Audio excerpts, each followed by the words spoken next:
Hi, Lucas. Hi. This is Drizzle. This is me. I'm Bill. I'm Will, as they say. Is that a dog or is that a muff? That's dead the rat. muff. That's the I've got a dead Zoom rat. H6. Oh fuck yeah, the H6 baby. Mm-hmm. Okay, I see what you're doing. Got the H1.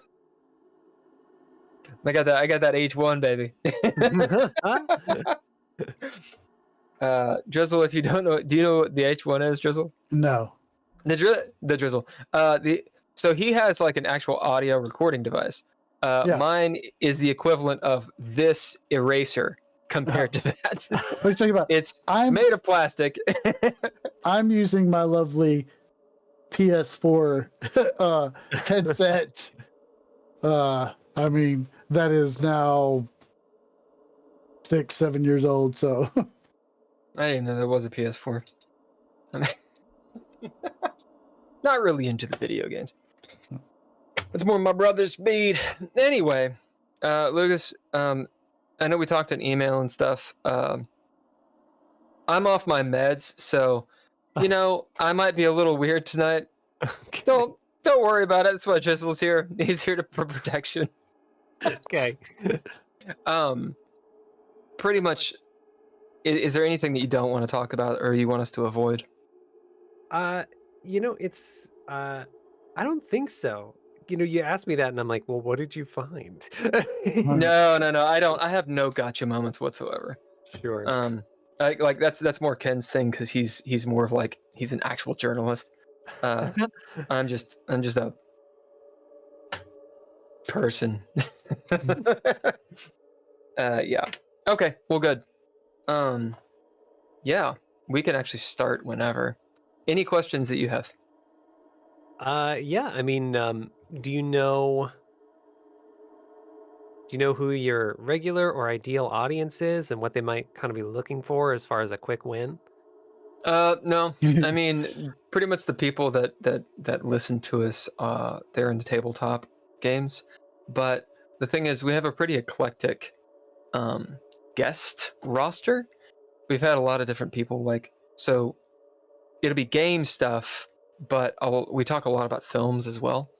And the idea is, so Geeky Gamer Podcast, the idea is it's two gamers who are talking to people about what they are geeky about. Got it. So it's not necessarily into tabletop stuff because, either there's not enough people or everyone's saying the same fucking thing. So, we kind of talk. We dip into politics and banter and all kinds of shit. And I would like to promote, your stuff. You sent me your website, and I've got pretty much that. Yeah. The Centella Studio, I think. Yeah, that's me. That's kind of my working portfolio. Yeah. And at the moment, it's Making a Monster. My podcast has been on hiatus for closing in on an embarrassing year now. Oh, okay. Well, that's the thing that I promote. He fucking does this whole thing. Yeah, no, it's I am still pretending that I'm going to get back to it, and I think over the summer there will be, I'll be clearing out my backlog and deciding what's next for that project. But the bigger things for me are go on. Yeah, the bigger things for me are Book of Extinction and Precious Things. Okay, we'll say no more because we'll talk about it. Okay. We'll find out. I'm going to attempt to stream right now. Okay. And we'll see if it's a colossal fucking failure, in which case we're just going to use your guys' recordings. All right. All right, let's see if this is actually working. Blah, blah, blah. You guys talk amongst yourselves. I'm watching to see when it goes. I haven't even attempted yet. Looks like it's choppy as shit, but you know what? We'll just see what happens. Are you sure you want to stream? No. No. An ominous question. Kind of don't want to do it. Oh, God. Well, Cam was supposed to come show me how to do all that, but he's never done that. Apparently, we are streaming, but of course, the audio's fucked up. Okay, hold on. There's literally every single time I stream on here. Every time I'm the person who's supposed to stream. Every time. We'll say window capture. Excuse me. We'll call it Discord. This was all set up. It's just my computer decided to turn it off and not work anymore. Yeah, no worries. Blah, blah, blah. Holy shit. Who's that? Diet uranium. Oh, it's Hulker. It's Hulker. Hulker has arrived. As opposed to the better kinds of uranium. Yeah. Yeah. The Hulker's the low man. uranium. Let's see if I can make this work. Hey Drizzle, does it look like we're Yes. actually on? It's not showing up. That's good. Um, I'm glad about that. That's excellent. Okay. What we'll do is this. And we are recording, right? Lucas, you're recording your end? I am, yeah. Okay, and Ken is supposedly recording his. So I will get the stream up, and when it goes up, then it'll be great. Between now and then, he's I killed him. He's no more. Put him in my fridge and I ate him. No one's laughing. You guys introduce yourselves. Meanwhile, I'm gonna make OBS work. okay.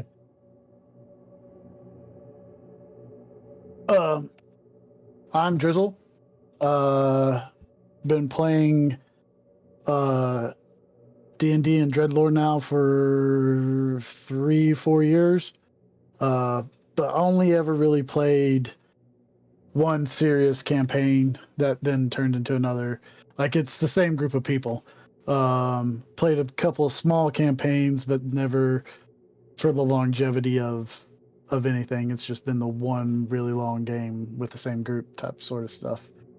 I also am a general manager at a haunted house. Oh, nice. Yep. So, Hulker, go ahead, and then we'll introduce the guest. My name is Daniel Hulker. I have played in role-playing games off and on since the mid-90s. I play in the campaigns that our other hosts are running and playing in. And I'm just so excited to be here.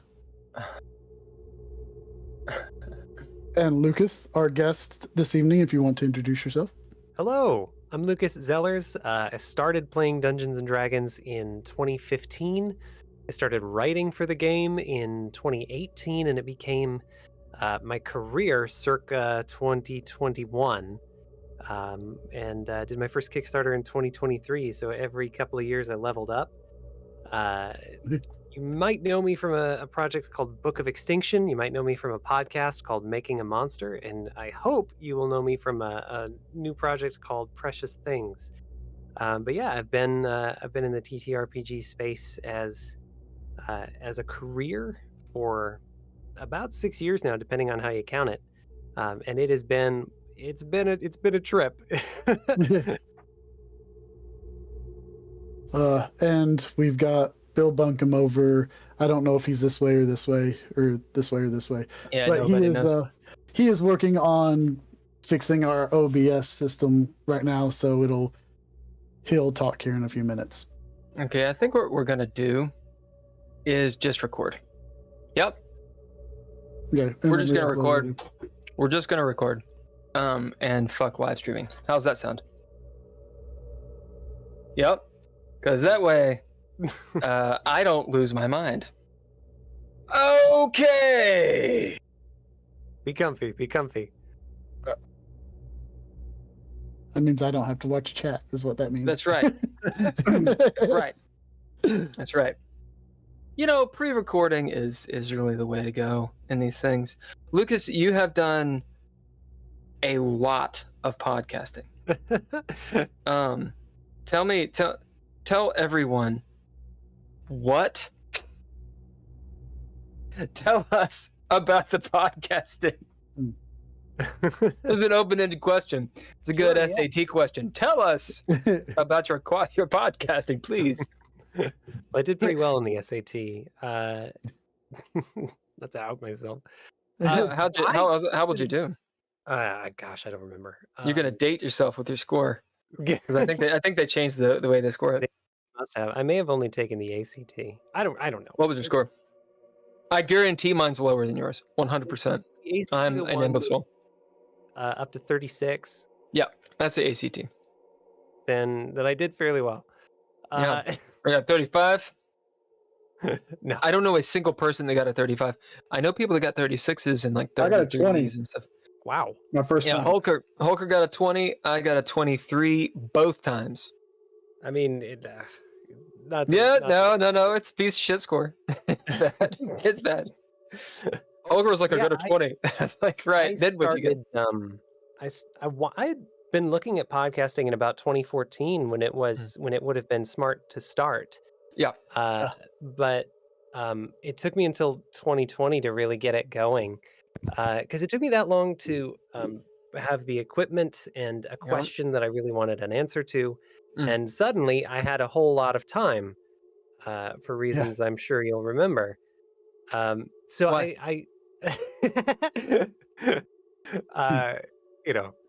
massive unprecedented public health crisis happened, and we all got a hobby, and it was either that or baking bread, and I already knew how to bake bread. I had been, like I said, I've been publishing for Dungeons and Dragons on a website called the DMs Guild. It started in 2018, back when that was, back when that was still a relatively unknown path to publishing. So I was meeting all these people and being a part of all these collaborative projects where people were really getting their hands on old stories and ways of telling them. And it was really interesting to me the way they handled some of these stories, because you never see a monster without seeing the culture that it came from. And for 50 years, Dungeons and Dragons has been begging, borrowing, and outright stealing from every culture and mythos and religion on the planet. Sure. So part of that, the main question was, okay, let me just trace the lines from where this monster ended up now to where it began. So we start with a reference point of a game designer and a monster that they have made. It was important to me to find someone who had to put a numerical value on something like a werewolf or a mummy. And from there, we got to look straight backward through time along that line to see, especially in the context of TTRPGs, where had this thing been portrayed before, and how had that portrayal differed and changed over time. And it became a really fascinating question. I thought it was just going to be, hey, dragons are kind of cool, let's talk about that. And it turned into this fascinating conversation about otherness and monstrosity and the way we treat those who are different than us. So I'm still having that conversation today, even though I haven't put out an episode in a hot minute. And I still plan to continue having that conversation because I think it's really, really important. The main thing I got out of the podcast was a huge network of other game designers who were really, really good and really intentional about the way that they approached the craft. So that's making a monster in a nutshell. It's that conversation about 60 times. With a couple of variations and a couple of spins on it in between. It's a good poignant, what's the word? It's not a thesis. It's like the start of a thesis. Abstract. Did you do the good in school? I did okay. Sounds like you did good in school. I did well. And good. So did the podcast help you in your publishing? Oh, absolutely. Part of it was when I had an idea that I wanted to pursue for publishing, I had a whole bunch of people I could ask about it, up to and including the person who ended up becoming the publisher for my book. Both of the books, actually. And not only that, it gave me a huge group of people to sort of serve as beta readers, people who could be a great resource for the podcast or for the book in general, people who knew stuff about the thing that I wanted to talk about. So yeah, it was a logical progression from the. Well, maybe not a logical progression because the whole thing still feels kind of unreal. But it was the hill down which I gradually rolled and found myself an author at the bottom. That's a good bottom to fall into. So tell us about your book and what the fuck are you talking about? Yeah. Just plug it all. I'm gonna ask all the questions.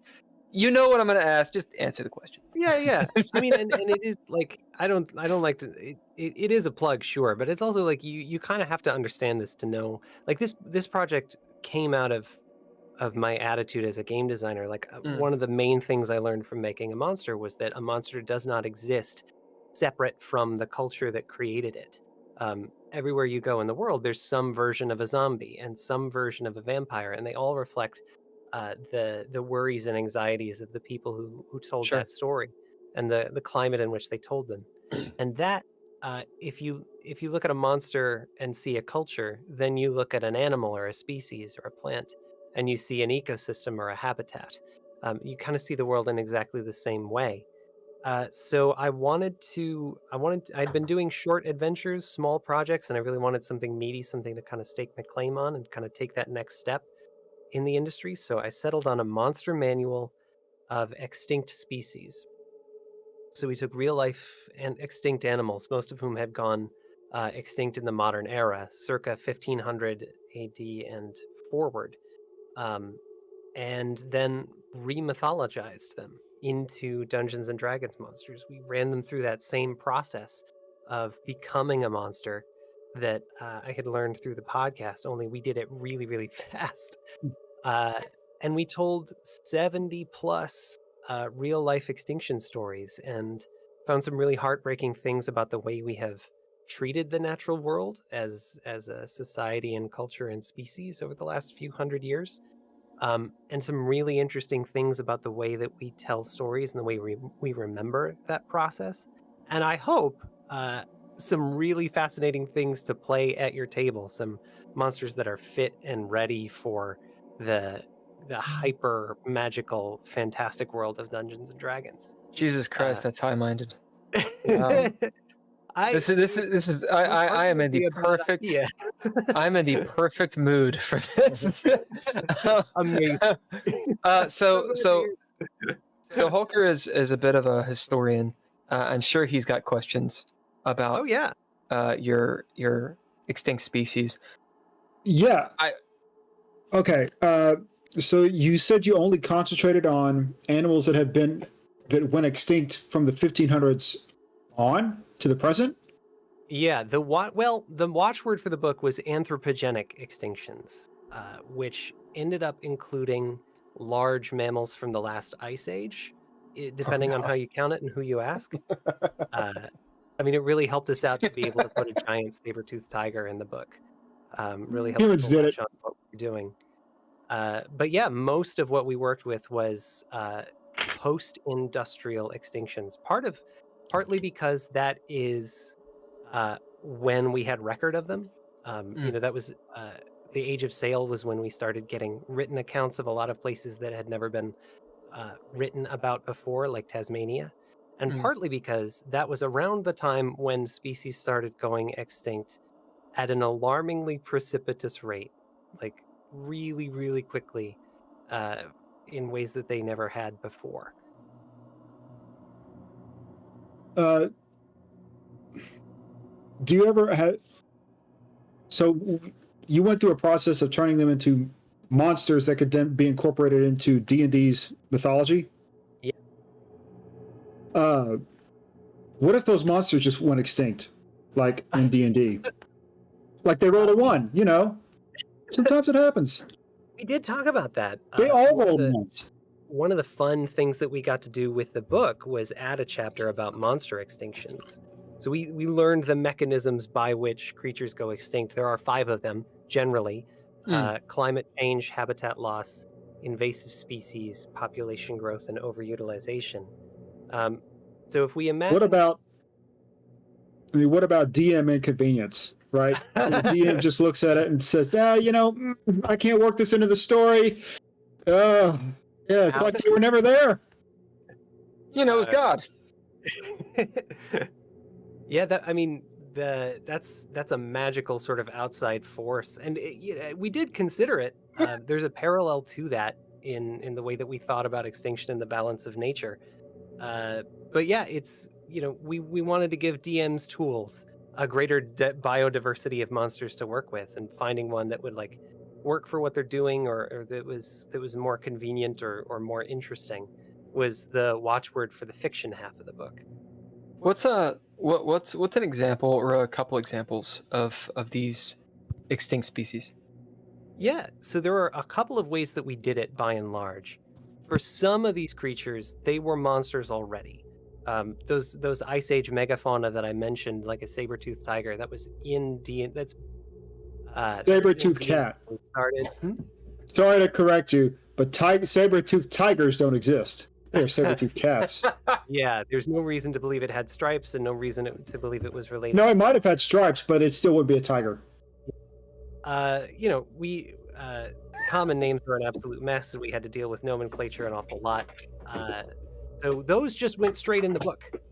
We didn't have to change them because they're already monsters. Some came into the book with legends of their own. For example, we looked at the Japanese wolf. Japan had its own native wolf for a while, and they had stories about it. They called it Okuri Okami, the wolf that guards the way. So for that one and for a couple others, we just got to retell that story as faithfully as we could in using D&D mechanics. And we did that a few times. For some of them, we were inspired by the legacies that they had left behind. When we looked at,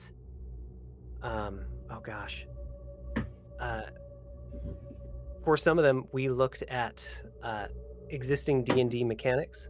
So there was a frog in northwestern or northeastern Australia that incubated its young in its own stomach. So it was a frog with a frog inside it. I think I've heard of that. Yeah, the gastric breathing frog. I think I've heard of them. Rheobatrachus silus. And I took one look at that and went, that's a frog of holding.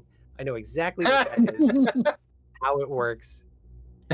So D&D told me what it was, and that's how we got to do it. And then for some of them, we just cut them out of whole cloth. There wasn't. Some of them went extinct too quickly after they had been discovered to leave any kind of imprint on our collective memory or our storytelling and oral tradition. In Maine and the northeastern coast of the U.S., there was a mink that lived on tidal coastal areas, along tidal areas and tidal caves, and was about twice the size of inland wood minks. And it was only described to science after it went extinct, and we were pretty much sure from the records that we have that it went extinct due to unregulated fur trade. So that one became a vengeful zombie rising out of a shell midden to take back the skin that had been taken from it. Jesus Christ. I mean, That's it was one of the most brutal things we put in the book, and it just like it was the logical next step. So that was kind of the process. Some of them were monsters already. Some of them had monsters attached to them. Some of them were echoed in existing D&D mechanics, and some of them we just got to tell the stories that we wanted to, that were suggested by the reading that we had done. And that process, we did that 70 some times, and it was fascinating and heartbreaking every time. Now, who is we? Me and the team at Mage Hand Press. So one of the people I met when I was doing the podcast was Mike Hollick. He had started a blog called Middle Finger of Vecna to update a lot of old 3rd and 3.5 edition stuff to 5. You're laughing because I feel like you might know his work. No, I'm laughing because it's the middle finger of Vecna. Yeah, it's pretty good. That's pretty funny. That's pretty funny. Yeah, so that became Mage Hand Press in about 2016 when they launched Dark Matter, which is a sci-fi conversion for 5th edition. So I called up Mike. I said, "Hey, I'm gonna do this Kickstarter later this year. can you give me some advice? He's and he still does this for people. He'll talk about Kickstarters that he's run and how you might do yours better. Oh, I heard some of. I'm sorry to interrupt you again. Pretty sure I listened to a little bit of this dude. Oh, great! As in on your podcast, but continue, please. Yeah, he's good on air. He knows his stuff. His advice to me when I brought him this idea was not to do it. It's like, don't fucking do that, man. Out are extremely expensive. They're very art heavy, and he knew that this was a good idea, and I didn't have the resources to do it on my own. He said, "Do it with me. We're gonna put this project together." So we worked out a collaboration agreement, and we went forward with it. It was published under the Mage Hand label, and yeah, we're still working together. 2-3 years later now at this point. That's really cool. I know what you mean.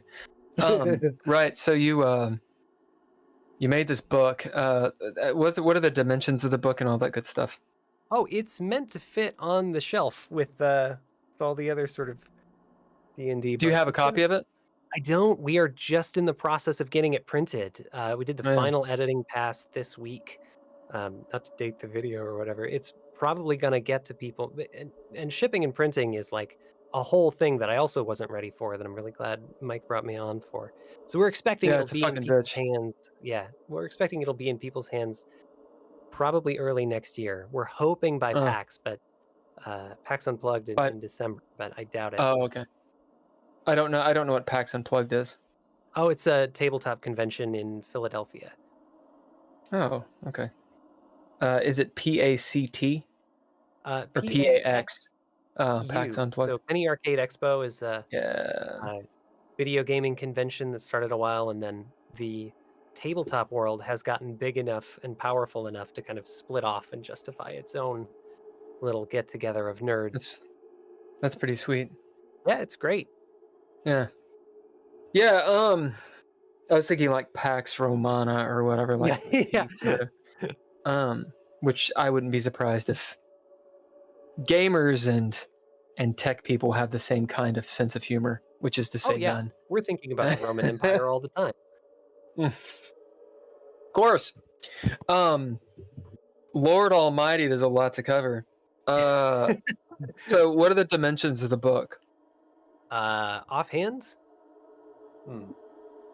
Well, let me get the... Can you give me an idea of... Do it in units of player manuals.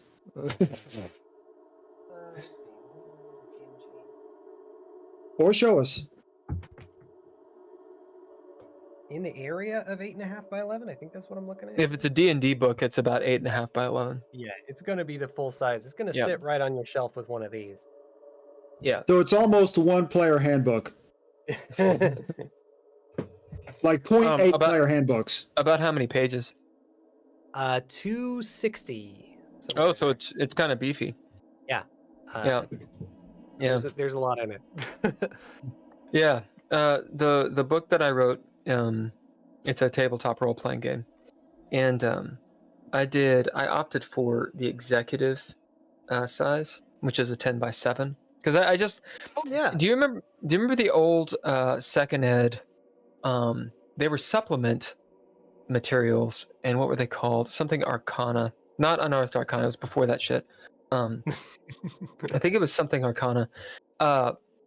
Anyway, there were 3 of them, and they were like faux leather bound, and they had the old dragon, like TSR, I think, maybe.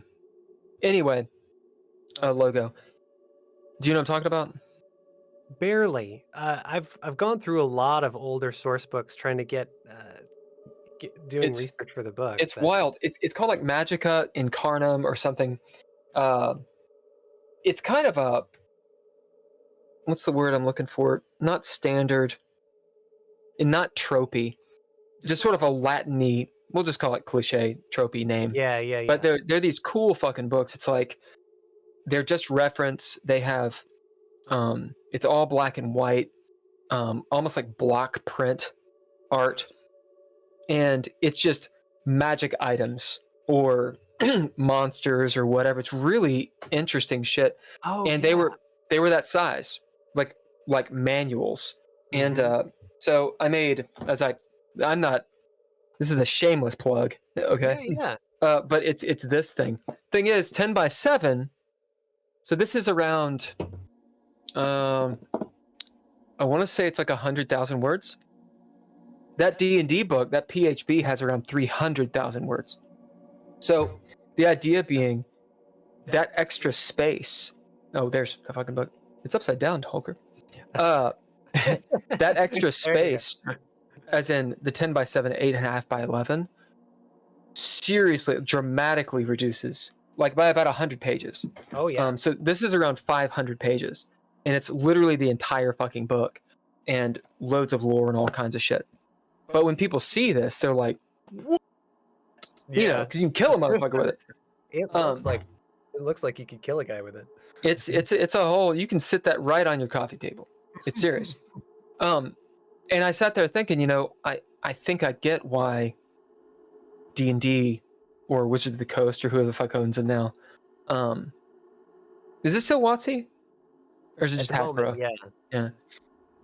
Anyway, that size is really nice. It's just, I wanted it to be not the standard size, you know? So it wasn't just feel different.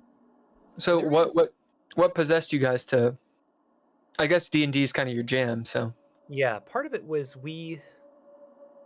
our promise with the book was to give conservation advocates and educators a new language for talking about extinction and a way to connect with people in a richer and stronger way than they had before. And that meant we had to borrow both the conventions and wisdom of conservation advocates and scientists and kind of the set dressing of Dungeons and Dragons so that it would feel like you were able to access both. So it's a marketing thing. Well, yes and no. I mean, is what you said true, or is it bullshit? Did you just say bullshit, or is that actually what you tried to do? No. I mean, yes, it was a marketing move because we're publishing under that license, and yes, it helped us to be able to work in a system with which people were familiar. But also, it was a very calculated move to choose D&D and 5th edition specifically for this project. 5e made Dungeons and Dragons more accessible than it has ever been. And Dungeons and Dragons is kind of the exemplar of heroic fantasy, was really tied into a lot of the stuff that we were talking about, this era of the gentleman explorer and going into a place that was just fine before you got there and extracting the valuable piece of it and bringing it home and turning that into experience points. Like, the tension between those two things was a part of the artistic statement that we were making. So yes and yes, I think both things are true in this case. Well, it makes a lot of sense that to use it as D&D, because how many D&D players just go in and decimate a town, or like literally walk in and stab everything and take stuff out? That makes sense that it would be a very good field to put extinction information into. Sounds like there's no errata for this. I hope not. We've worked pretty hard to get the typos out of it. I've got now 3 things. 1, you will never get the typos out. 2, no, it will never happen. 2, you mentioned that something along the lines of this. This is really my question. What were you actually saying? Is it a 501c or something? Like, what do you? Are you attached to a preservation type entity? Oh, yeah, that's a great question. So for a big part of the run up to the project, we released a preview as kind of a pay what you want thing, and everything we earned from the preview went to support the Center for Biological Diversity. We're still the book is still being sold under the Mage Hand Press label, and we're looking for ways to continue to. It has the same business model as any other publisher. We're still looking for ways to work with organizations like the Center and support conservation efforts. We're gonna have to get creative now that we're out of the fundraising and awareness. Oh, the Kickstarter, right? for the Kickstarter. I will say that the Center for Biological Diversity in particular has been a really strong partner in this project since the beginning. When I had the idea, I knew that it was going to require some scientific knowledge that I didn't have, and a certain amount of legitimacy that I couldn't bring to bear to the project as a writer and an educator.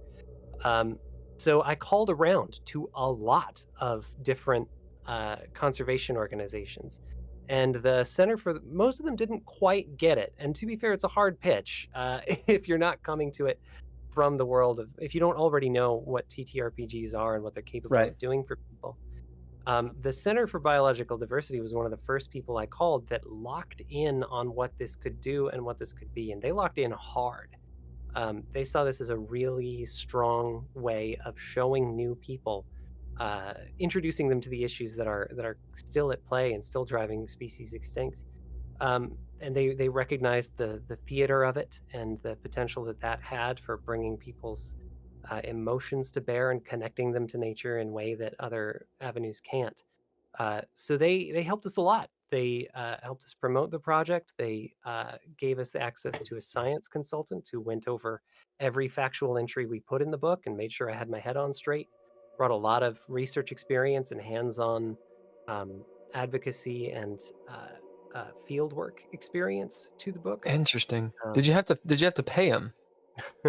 That was part. That's a lot of man. That's a lot of man hours. Yeah, they invested pretty strongly in making sure that this happened, and it was, we didn't ask for anything that they weren't able to do. It was a really sophisticated working relationship with our science consultants. We knew what she was capable of, and she really loved it. Her name is Tierra Curry, by the way, and there's a couple episodes with her on Making a Monster if you want to meet her. Say it again. Her name is Tierra Curry, and there's a Tierra Curry. Curry like curry. Yeah, and Tierra. Right on. Yeah, right on. Yeah, she's incredible.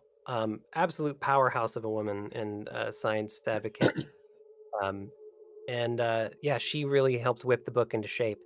Gave me access to a lot of information that I might not have known to look for. I am otherwise. insanely jealous of this team that you had going on. I'm insanely jealous of this. This is great. We shot for the moon, and some people really got it and gathered around the project. Really. Well, just having a partner that actually doesn't suck and fucking bitch out on everything and then blame you, for example. That's pretty good right there. Yeah. So how'd you manage that?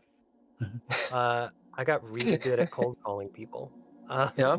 No, I mean your actual partner in this thing. Oh yeah.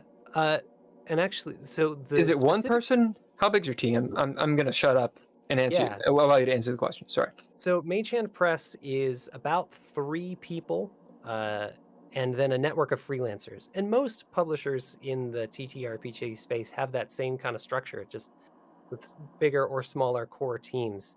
And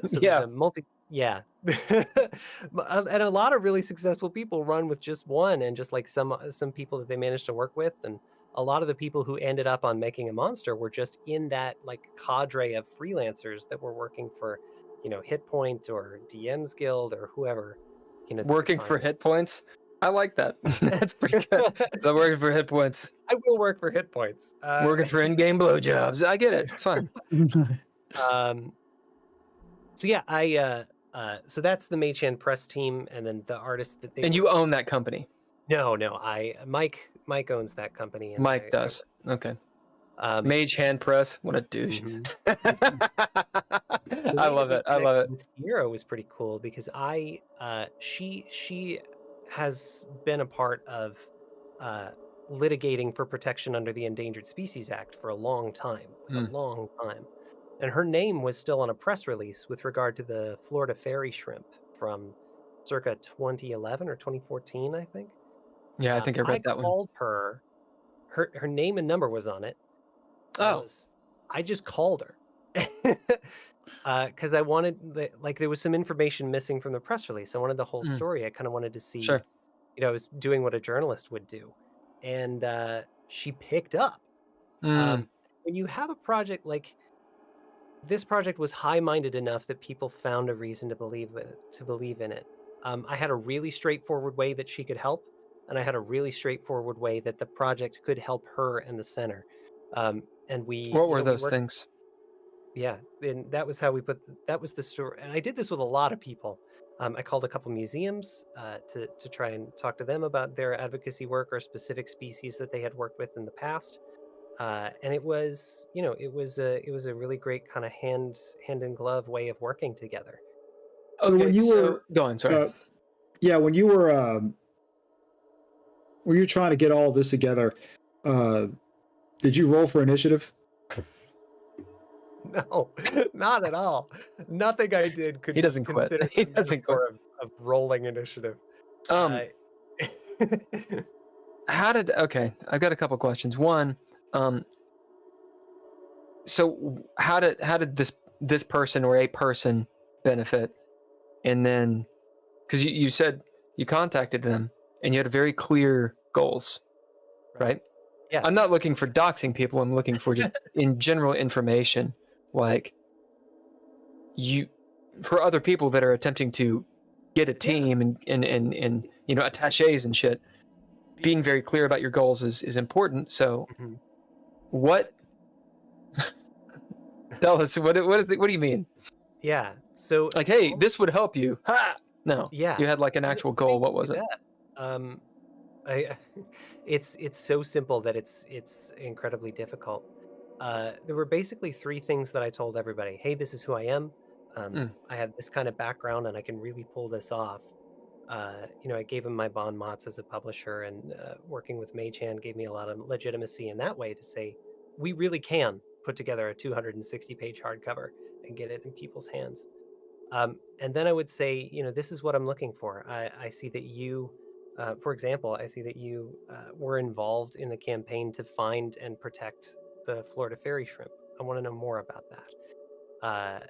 Can you get on a call and, can I do an interview and we'll publish it on the episode and we'll get more attention. And then, there's, for everybody, this part is different. You kind of want to find the way that what you're doing can help them as well. And in the case of the Center for Biological Diversity, a lot of what they do is public advocacy, both in the legal realm and in the media and, performance art realm. So for me to say we have this kind of new artistic take on this and a new way of bringing attention to this, that's what they do. And I had a way of helping them accomplish their goals, and they had a way to take that momentum that I could build and then use it towards their goals. Like, not every conservation organization can work with that kind of support. They could. So every cold email that every person I approached to be a part of this project at whatever level, I made sure I had those three things in a row before I got on the horn, was to let them know what I was trying to do, how I knew I could do it, what I wanted from them that was specific and easy for them to accomplish, and then very specifically how they would see benefit, either towards them directly or for things that they valued, for being a part of what I was asking them to do with me. Yeah. It sounds like this has nothing to do with D&D. It really doesn't. I mean, a lot of that kind of way of networking and building a team, that applies everywhere. Like I said, I think there's something inherently D&D about this project. Like, I think Dungeons and Dragons makes this an interesting question and adds something that's artistically valuable.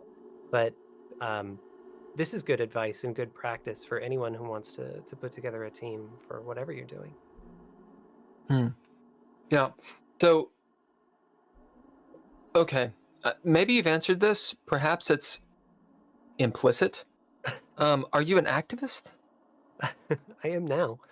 But you weren't before this project. No, partly because I didn't understand the gravity of the situation. I knew there were a lot of extinct animals.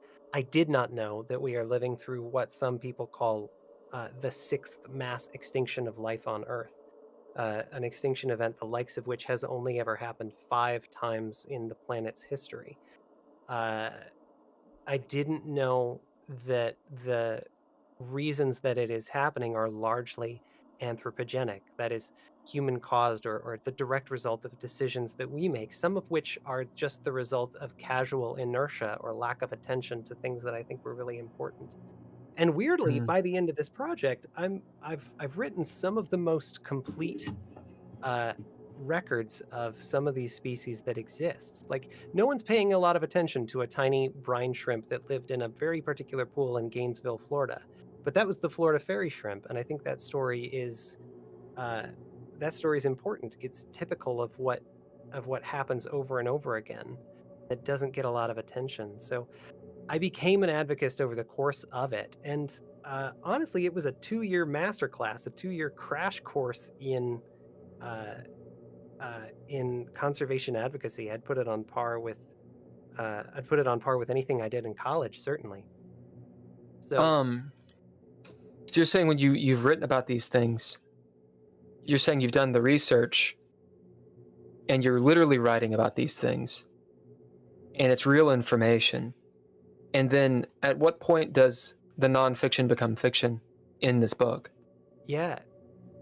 The trick of it is that they happen right next to each other, back to back. So we'll tell you on one page the story of America's passenger pigeon, the most numerous bird that has maybe ever existed on this planet. And then on the immediate facing page, here's what that would be if you were playing in a Dungeons and Dragons game, if it existed in a world where magic was real. And, okay, so there's a clear divide. It's not like, it's not an influence. It's a, hey, here's some real shit. If you want to use it in D&D, here you go. Yeah, exactly. And you can, the beauty of that is that you can kind of see how those stories become fantasy.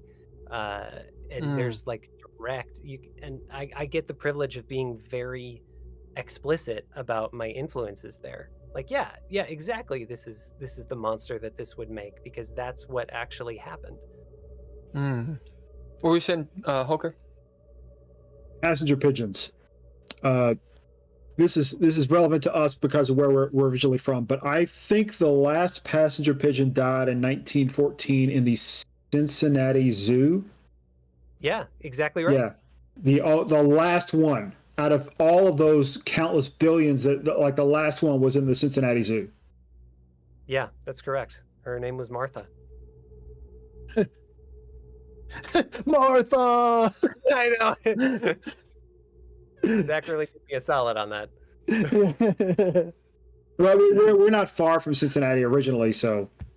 Yeah, there's a weirdly high amount of America's natural history that happened in Ohio. The Cincinnati Zoo was home to not one, but at least 2 endlings. It was also the home of the last Carolina parakeet. Really? Incas and prior to him, Lady Jane, they were a mated pair. And then if you're in the Cincinnati area, you should stop by Big Bone Lick State Park. It is where they dug up the mastodon teeth. Like, French fur traders dug up mastodon teeth along the Ohio River in the 1400s, brought them all the way back to France, and gave them to Georges Cuvier, who worked with the entire scientific community at the time to try and figure out to which elephant these teeth belonged, and were forced to come to the conclusion that whatever it was did not exist anymore. And that was circa 1796.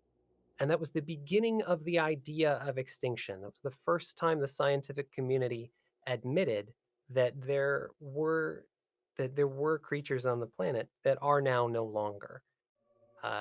And which is bizarre, because almost one of the first things that kids grow up learning about nature is that there are no more dinosaurs anymore. Like, it seems extremely obvious to us now, but there was a point less than 300 years ago where that wasn't considered possible.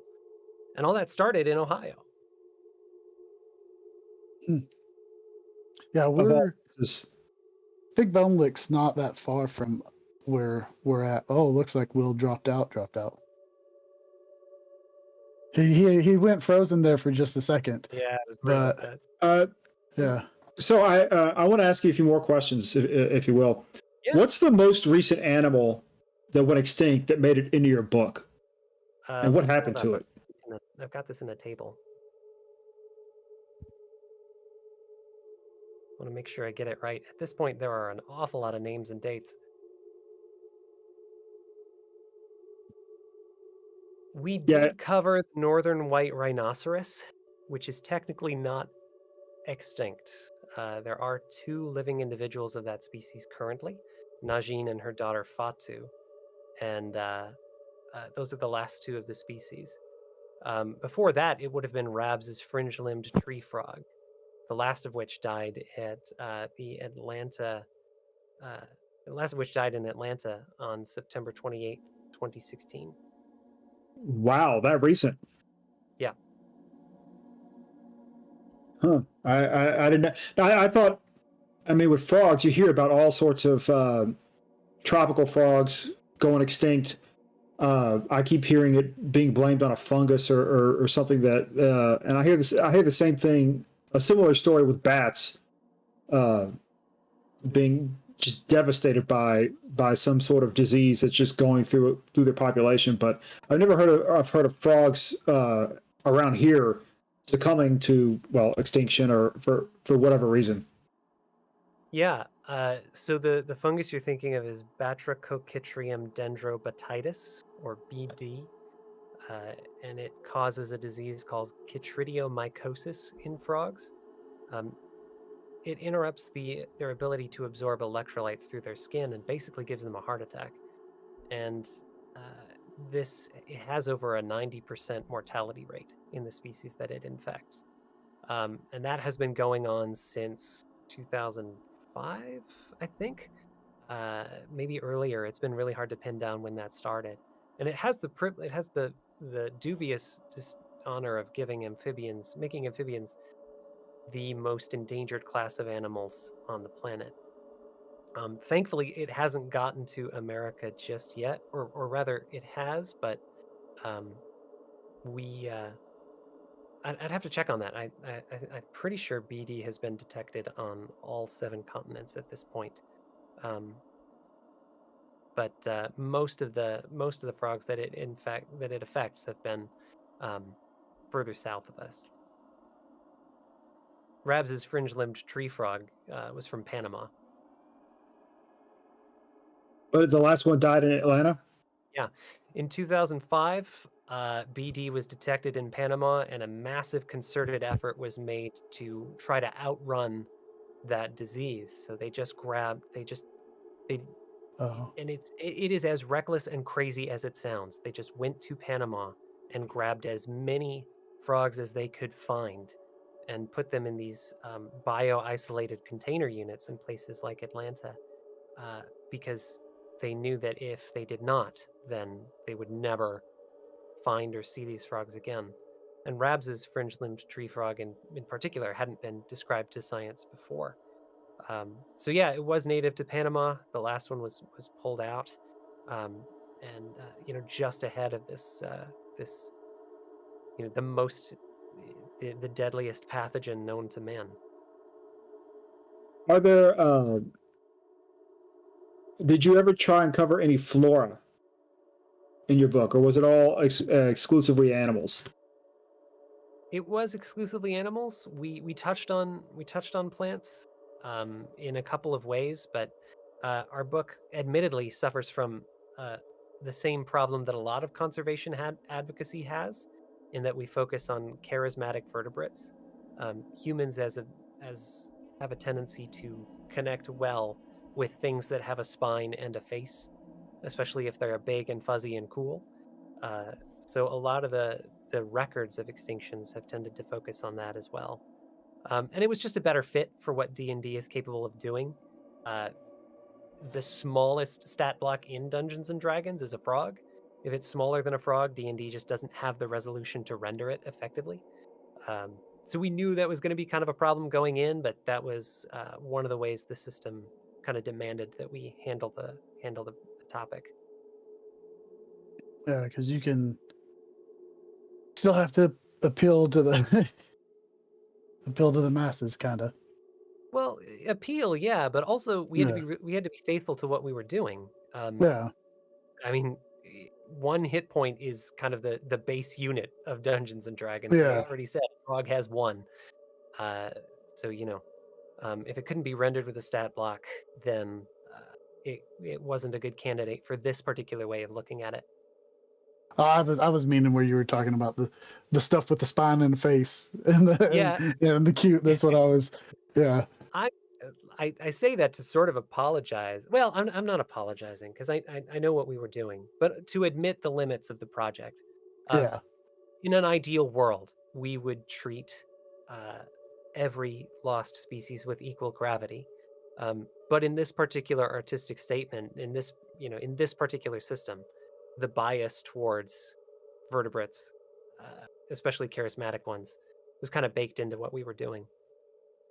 Now, while you were turning these animals into fictional creatures, in the process, did you min-max their character sheets to show like how a DM could just be really horrible to their players and maybe just do a clean team kill that they're not expecting and end the campaign so the DM can just go home and not have to worry about these people every Tuesday night? I mean, if you're looking for that kind of an out, then I think maybe you need to reconsider whether Dungeon Master is the role for you. Yeah. But I mean, we tried really hard to make sure that these were table ready, and I think that's the other thing that Mage Hand Press brought. Like third-party companies like Mage Hand Press could gather this reputation for being sloppy or less than up to snuff. We were extremely rigorous with how we put these things together. They are mechanically sound according to the rules of the game. Like we didn't sacrifice mechanical effectiveness just to make a point. It was important to us that they worked on both levels. So if you want a monster that's going to kill your entire party, there's 1 or 2 in here at least, and it will be fair play, I think, by the end of it. Which one? You don't DM Hulker. That's not yet. There's a party killer in the. Let me look at my CR table. All I'm saying is, if I DM and something that just looks very suspiciously like a Megalania pops out, just tear up your character sheet. We got Megalania in here. Hell yeah! You better. Monitor lizard.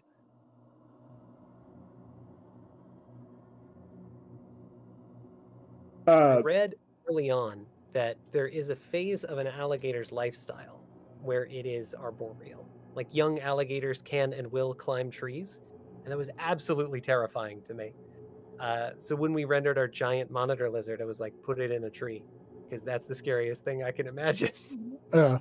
There were some crocodile. There were crocodilians. I don't think they were crocodiles or alligators or fit cleanly within any of those lineages that were a little more arboreal, not arboreal, but terrestrial, and went extinct quite recently. Many of them were more than capable of galloping or even running at least short distances on land. They sounded really scary to me. I don't know. Did they make it into your book? We did consider the cursorial alligator. The problem with that one was it was too far back. So I had a hard cap at the Pliocene. I didn't want to go further back than that, because before that, humans, as we understand them, weren't a part of, weren't on the scene yet. So I think that one was a Miocene creature, and it didn't make the cut for that reason alone. But I did consider it because, give me an alligator, but crank the run speed up to 40 or 50 feet, and you've got something absolutely terrifying. What about? And I'm just going to quiz you to see what animals are in there, because I'm a bit of a natural history nerd. My favorite game to play with people. I found early on that people love there's an animal that they love and they wanted to see it in the book. So I love playing this game. Okay. Round 1. Thylacoleo Carnifex. The marsupial lion, absolutely. the highest bite force per pound of body mass that has yet been recorded on the planet. That guy was for sure in the book. One for That Lucas, thing zero always- for Hulker. That thing always scared me because it always evolutionarily, I believe, I'm not entirely sure, maybe I misread it, but its evolutionary history was from herbivores that just had a taste for meat at some point, and so they didn't have canines, so that's why their teeth are in that kind of configuration. It always strikes me as what would happen if, say, in speculative evolution, if rodents ever became, say, apex carnivores in their respective ecosystems, maybe sometime in the future. Yeah, absolutely as a scary. marsupial, it's weird. The closest living, and if you want to get a sense of what we're talking about, the closest living relative to a marsupial lion is the Tasmanian devil. And that thing's a bone cracker on feet, and that's it. This is not what you think of when you think of lion. It's weird and sideways to most other mammals. What about any of the ground sloths? We got one, partly for resolution. We did put in a giant ground sloth. Let me check which one. Megatherium americanum. And when we were we talked about resolution, and the difference between a couple of different species of ground sloth wasn't gonna be enough to justify giving it a whole different stat block. So you could take our giant ground sloth and apply it to whichever genus and species you were looking for. But yeah, we do have a giant ground sloth. Hey, welcome back. All right. One more, unless we want to continue going on. This is kind of an obscure one, and it's just far enough back that it might not have made the cut, and I would understand that. But what about a Chalicothere? Come again? A Chalicothere. I think you got me. Chalicotheres were a lineage of animals that I think the last one went extinct about 3 million years ago. But they were essentially a cross between a horse and a gorilla. And in other words, yeah, they were large herbivores, but their front feet were massive, and they kind of walked on their knuckles, almost like a giant ground sloth. But these animals lived in the old world, and they were not really capable of running, but they must have been able to defend themselves from large Ice Age predators. They had these 3 giant Wolverine-like claws on them. But just look them up; they were very interesting. Chalicotheres. Yeah, that one's not in the book. We have 2 Pliocene creatures, the Megalodon and the Terror Bird. And the Pliocene would have been around 5 million to 2.5 million years ago. And then the Pleistocene, the last ice age, would have been 2.5 million to 11,000 years ago. And that was as far back as we went. So no bird for the win, dude. Holker actually taught me about the Terror Bird, which is why it is in Dreadlore. And yes! that's a foul hot beast. Yeah, that and the oh fuck, what is it? It's the giant sloth. What is it called? Yeah, the giant ground sloth, Megatherium. Yeah, Megatherium. That guy, Megathere is what I called it. Yeah, it's cool. It's a cool book. Yeah, wow. I had a bunch of questions. Yeah, I do. Are you guys finished up with those questions, or were you just like going through cool science stuff? Hulker was just going through. I did have a question. Apologies, Lucas. Usually it's not a shit show for technology this bad. No worries, man. As long as you get the audio you need, I'm happy. Yeah. You were saying earlier that with the book being out, you weren't for sure. Like, how you could use it to continue the conservative, like, charity aspect of it. Have you thought any more like different ways that you could do that using D&D and stuff like that? Have you ever thought about? There's a lot of good academic research at this point to prove that tabletop role-playing games have a unique effect on the way people approach their subject matter.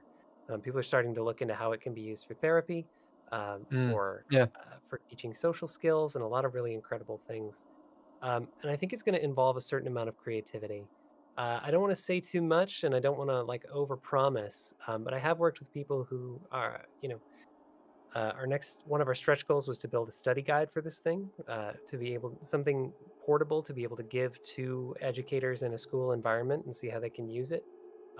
We have some ideas for events that could be hosted by zoos or other museums or people who are looking to bring a wider audience to the projects they're already doing.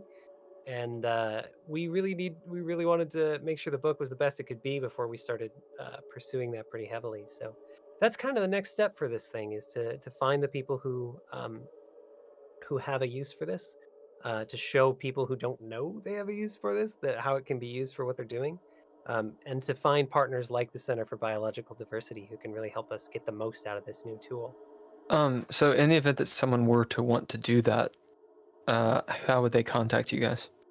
Yeah, you can, depending on when you're finding this or when this airs, you can always find us at magehandpress.com. There's a contact page there and a support page, and that'll get you to the team, and we'll be in touch. Magehandpress.com? Yep. Yeah, right on. This is for contact. Yeah, it's all like noble and shit. Jesus Christ. Well, it's really it's very interesting. I also am a part of a charity organization. So, like, that was what... Take a wild guess as to what his charity organization is, Lucas. Look at him.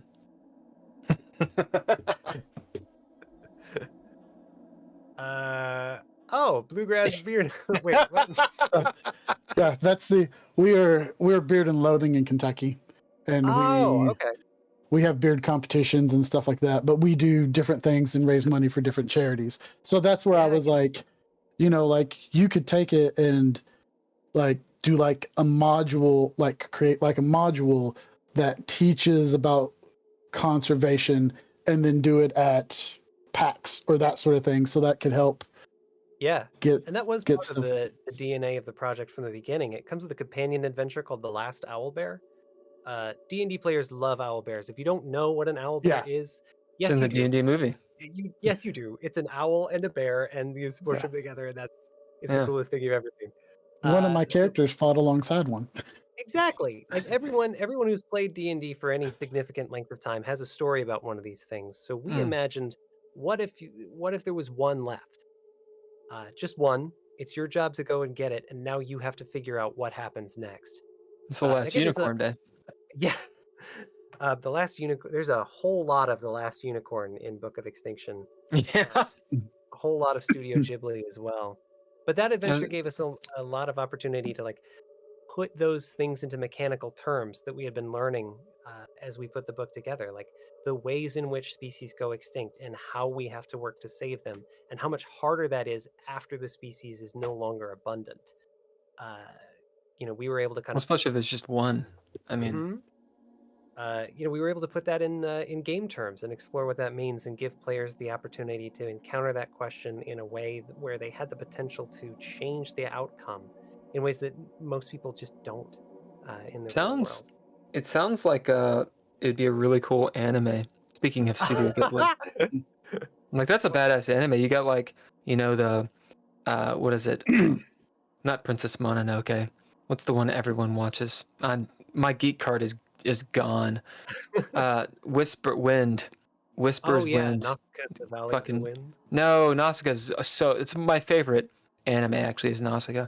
No, this is the one where you got the big ghost with the mask and he eats gold. Oh, no, he gives gold. Away. Thank you, Jesus Christ. Spirited Away. Where you got like the 10-year-old girl or whatever who goes off and like almost like Ash, but like instead of trying to capture Pokemon, I can't believe I fucking remembered Pokemon. But you know, she's got her fucking team, and they go, you know, get animals and shit. Yeah. I'm giving you gold here. I'm giving you gold. Gosh, seriously, this is the first moment where I ever considered making an animated show out of this thing. You need to make a goddamn anime. You could have people dress up like these fucking characters. You could have a fucking show, dude. It's badass. And then get like Greta Thunberg or something. You could play her. She could be in there and just be mean to everybody. Although I think she's too old now. She's like, you know, 12. She's way too old. Come on. I mean, I'm just seriously. I think she's like 20 years old or something now. Yeah, she's been in the public eye for a long time. Is she still in the public eye? I think so. Not nearly. Yeah, so she's around. She's still doing that same kind of work. She's still trying to solve the problem that made her really mad. Yeah, I'm sure. Speaking of extinction, has an eccentric billionaire with an island off the coast of Costa Rica contacted you with an offer to spend a weekend seeing what he has created and maybe asked you to sign an NDA?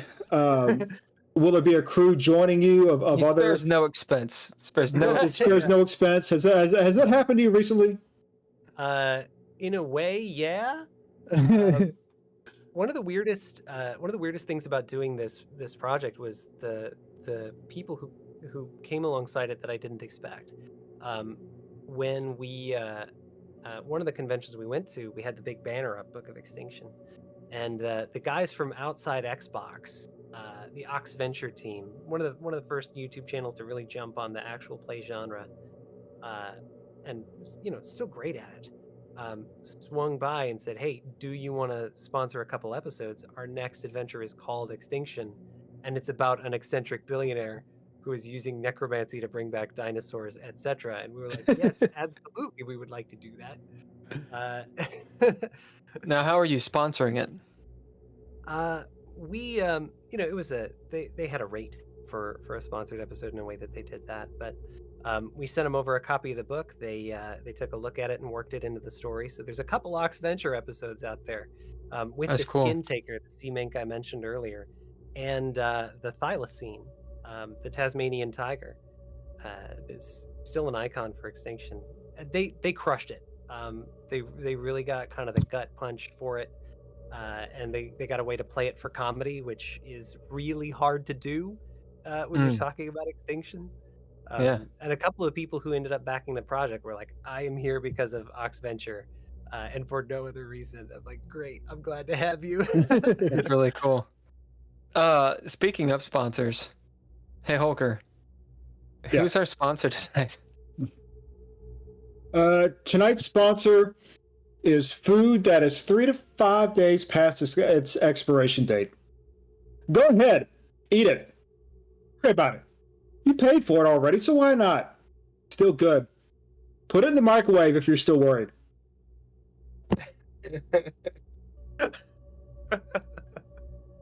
You know, I love my expired microwave milk. No. Go ahead. Thick. Yeah, you're gonna have some extinct anyway.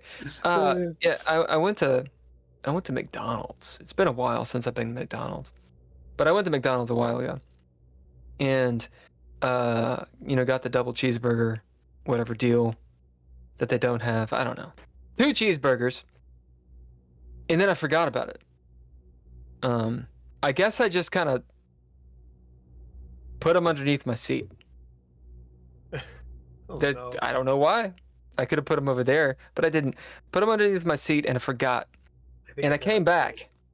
Yeah, I came back and found them and was like, "Holy shit, got 2 hamburgers." The thought process was, well, it's not too hot outside yet. And I've been in the shade. That's where I parked. So it's probably okay. And I ate those hamburgers. They tasted fine. I mean, they tasted like McDonald's with a little something extra. I did not get sick.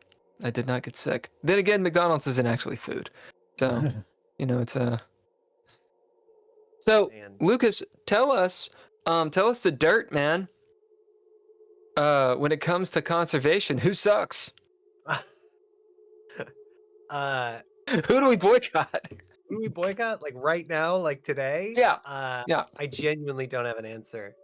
I can tell you my very short list of actual factual bad guys from the history of extinction. Let me pull this up so I don't get the name wrong. And with apologies to whoever's, to any living relatives of this man, but I do think he messed up pretty badly. Cool, they're likely rich, so whatever. I don't know.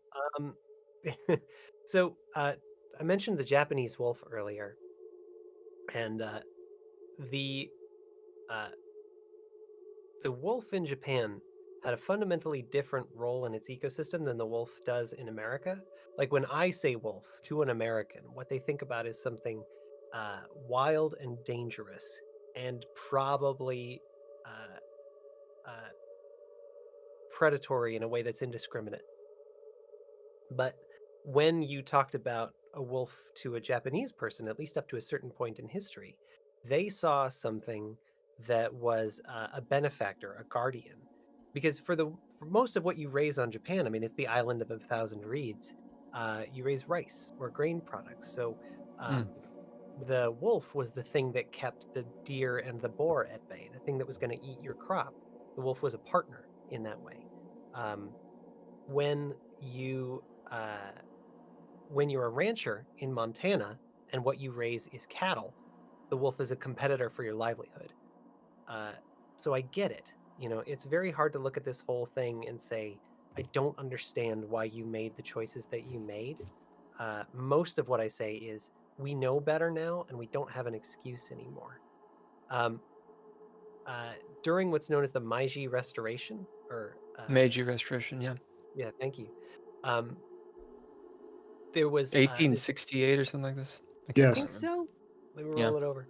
But yeah, there was this big movement in Japan to bring a lot of Western culture over, and what they brought, one of the things that they brought was Western attitudes about agriculture, and one of the hangers on to that was our attitude towards the wolf. Yeah, killing fucking wolves. Mm-hmm. So that's what we do. Yeah, and actually, here's Ohio again. In 1873, fucking Ohio, man. I know. In 1873, the government appointed an Ohio rancher named Edwin Dunn to oversee the establishment of a modern livestock industry in Japan. And Dunn enforced the killing of wolves with institutionalized bounties for wolf pelts and what's known as strychnine baiting. Oh, no. Wherein you leave a corpse out for a predator to find that's laced with strychnine. Lord. It's basically a poison trap, but for every wolf, every target animal that kills, it kills a number of other creatures as well, because it's not indiscriminate. Yeah.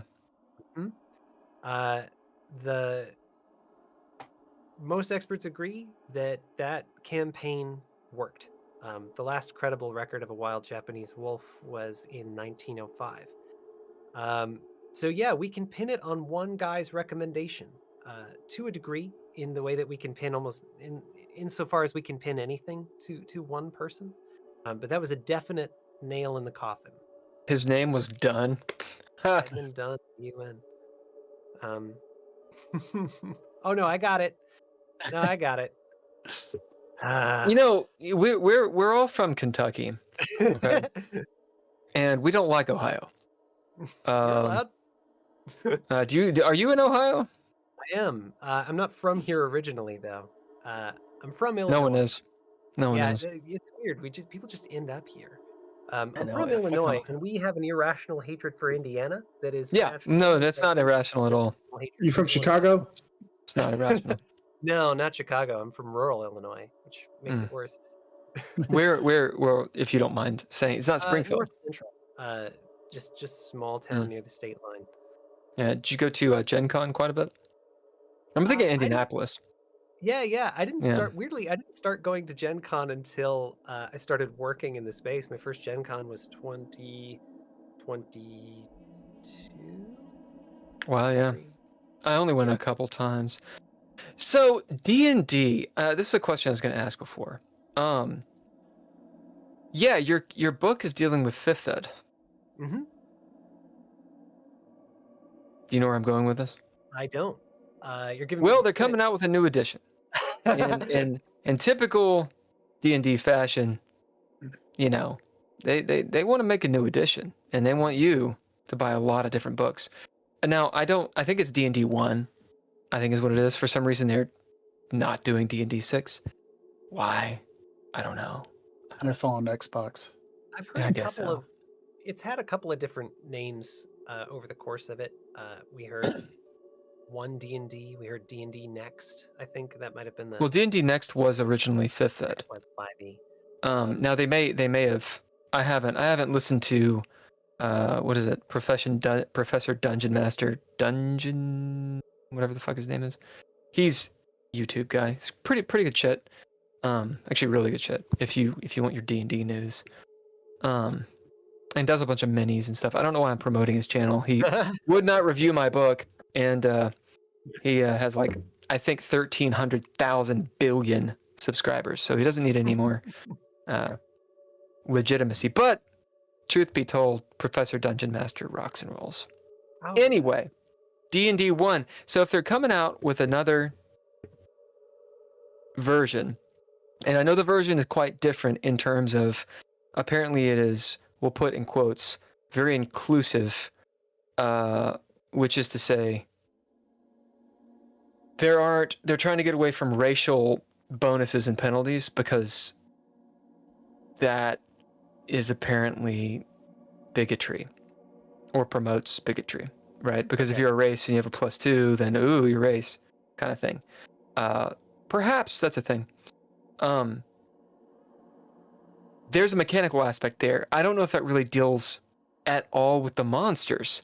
I don't know if, they kind of like the difference between 3rd ed and 5th, because we skip. We skip this. This doesn't exist, right? In 3rd ed, there's base attack. And in 5th, there's like proficiency bonus, right? So that's a pretty hefty mechanical change. Did you play 3rd ed at all? No, I got my start in 4th edition. I don't know what you're talking about. What? Yeah, I think I know what you're getting at though. Is are you asking how it's gonna make the jump? Yeah, is your book gonna be outdated before it's even published? We don't know. We had some the publication date for the next edition of Dungeons and Dragons, whatever it's called, has been moved a couple of times and moved. Yeah, because they're running into a lot of problems. Yeah, it's you know this. It's hard to make a book. It takes a lot of time. Yeah. And even when you're done with the book, it takes a lot of time. Yeah. So I understand completely.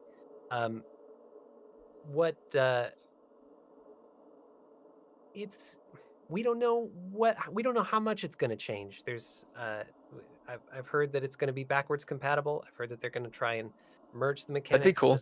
That'd be really cool. It'd be great, but we're kind of taking it as it comes. And every third-party publisher I know, everyone who's writing for Dungeons and Dragons is just kind of at this point we're just going to wait and see. I do know that the book I think is a complete statement for 5th edition. I think it's a product of its time. I think it does 5th edition really well, and I know for a while at least after the next edition comes out, there's still going to be a player base for 5th edition. Loads. People are still playing 2nd ed. Yeah, I mean it persists for a while. Thaco went extinct. Thaco did go extinct. Yeah, Thaco went extinct, and thankfully. Well, Holker mentioned something earlier. A lot of, or so in errata, depending on the differences, and not that you haven't thought about this, of course, but depending on the differences, it's not. So a lot of people took, the 2nd ed modules. That's where Planescape came from. And speaking of, on episode 6 of Solar Punk, when you're talking about that, you talked a lot about Planescape and the Astral Realm. Huh? Thanks for listening. Yeah. No, I went deep in the paint, baby. I got so many notes. Anyway, Also, you pronounce sigil in the right fucking way. Get it? Yes. Apparently, you're actually supposed to pronounce it sigil. I couldn't tell. According to the person who made it. This is what I gotta say to that motherfucker. Sigil is fucking stupid. It's sigil. If you're gonna spell it S-I-G-I-L, you go straight to hell, sir.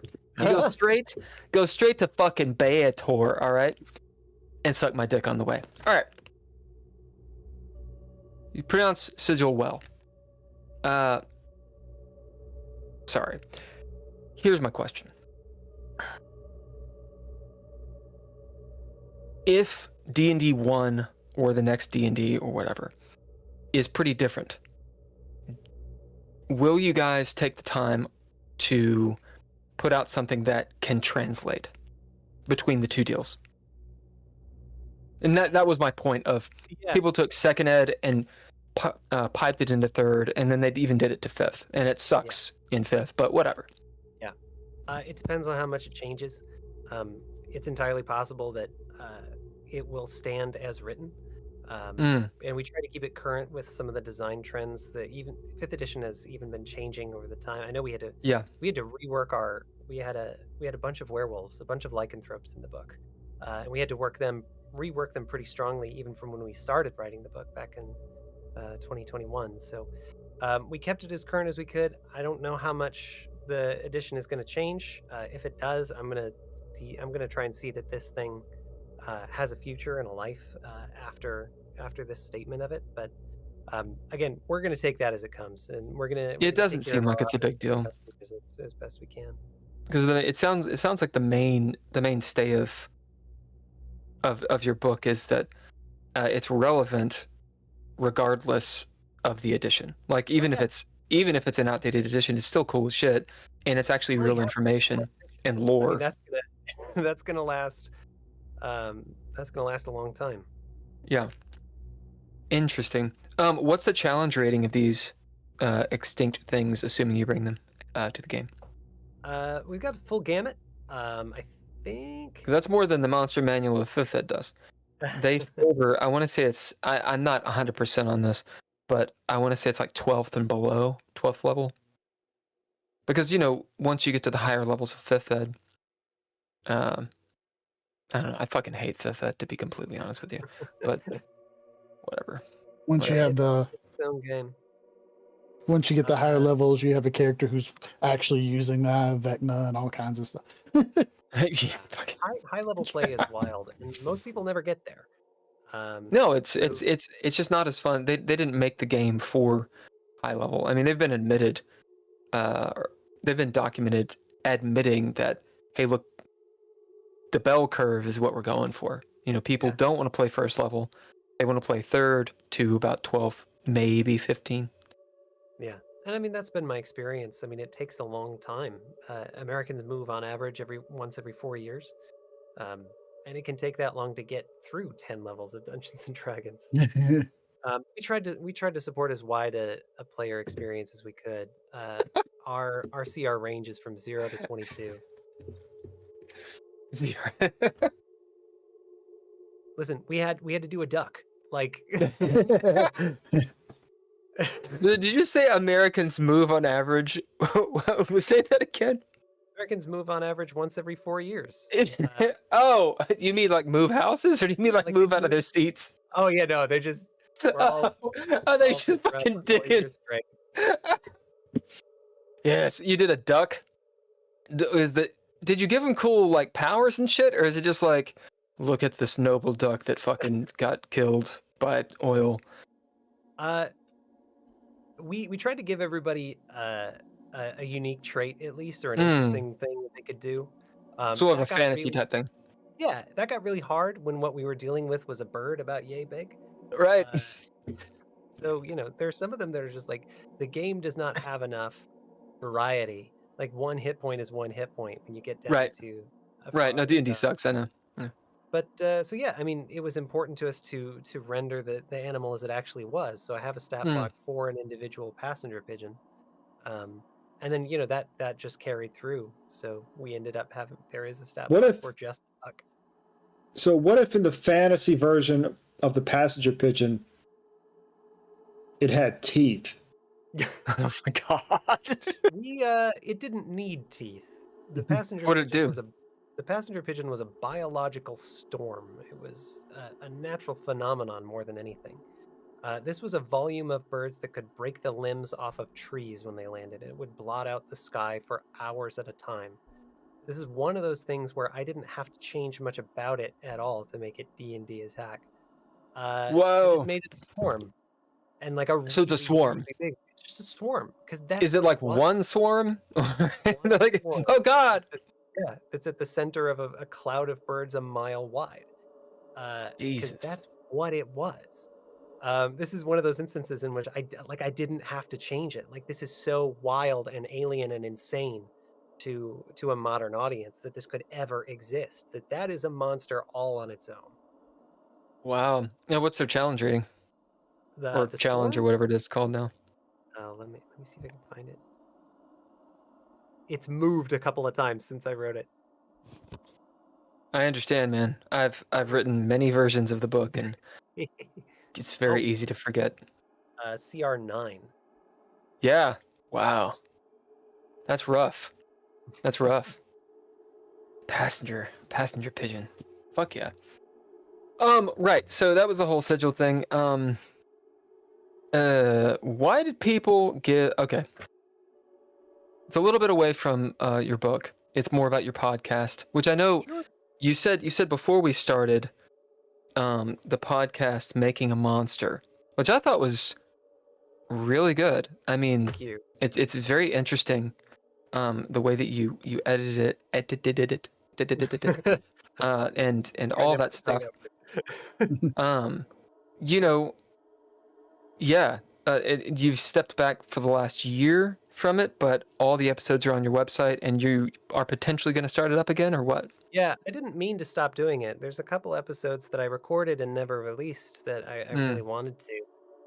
It's just one of those, like, man, there's only so much time in the day. No, I feel that. I'm still trying to figure out how to handle that project.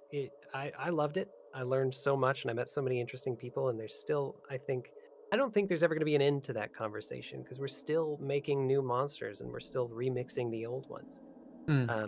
So, I would love for there to be new episodes. If there's not, then I'm trying to be honest about that. Yeah. And I'm trying not to feel like shame and regret. I haven't put out an episode in a while. How often did you put out those episodes? Oh, when I started, it was once a week because I was naive. Yeah, I know that's fucking terrible idea. Yeah. But it was a good time, or it was good at the time, and I had access to the people and the my life was such that I could handle that production schedule. There's a version of it that's once every 2 weeks, or maybe a version of it that's once a month, but even that's like it's always meant to be short. I didn't want to make a giant. I was looking at actual play podcasts that can run for 4 hours or more, and it was like those. I don't know why people do those. I mean, there's a place for there's a place for that. And there were people do that well. I couldn't. I wanted to make something that was bite-sized. I wanted to drive at that point as quickly and as I could. I wanted you to see the whole story in an amount of time that you could easily remember it. Sure. So See, I'm not going for that. I have 2 campaigns. Both of these characters they play characters in the campaigns. And my goal, when you listen to the Red Writ on Monday night, or Into Space on Monday night, I don't want you to have any fucking clue what's going on. As a listener, I want you to be like as daunted as like someone who's like, oh yeah, Supernatural's a good show, and you're like, fuck you. Fuck you. That's where I want you to be in my actual play game. How else? You know what I'm saying? Like, people watch it and they're like, I don't get what's going on. It's like, of course not. There's literally hundreds of hours Yeah. of me Bitching. Why would you not want to listen to this? So you wanted bite-sized, a bite-sized podcast.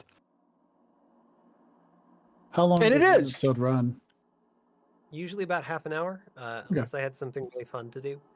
I got indulgent a couple of. I think the longest I ever did was just over an hour, maybe an hour. Yeah. You seemed rather excited about that one, and it was pretty good. It was pretty good. The only issue that I have of the website is the embeds, which I shouldn't talk. I was just fucking with the dreadlore.com, website, and the embeds fucking suck. You can't scroll back and forth on mobile, or at least I couldn't figure it out. I'll look into that. I'm saying I couldn't do it. That doesn't mean anything. So why did people move around a few times? Free League fucking sucks. I don't understand why people love D20 so much. Like, what is the fucking hard on that people have for D20?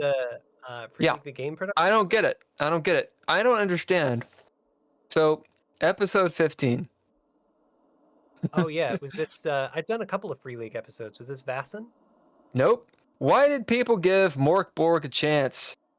I quote, all style and no substance, I believe is the second part. I was looking for the no substance, but I couldn't scroll. Oh yeah. Like, it's cool. I backed Death in Space. Yeah. So, and I thought it was cool. And I liked how they did the modules.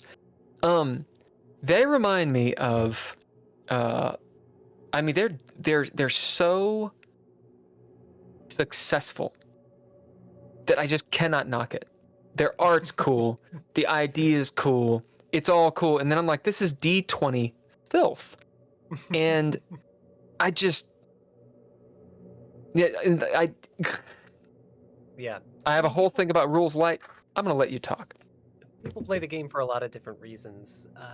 The same way that people listen to podcasts for a lot of different reasons. It's for somebody, and just because it's not for me doesn't mean that I didn't want to cover it, and I didn't want to like look for what was valuable and interesting in it.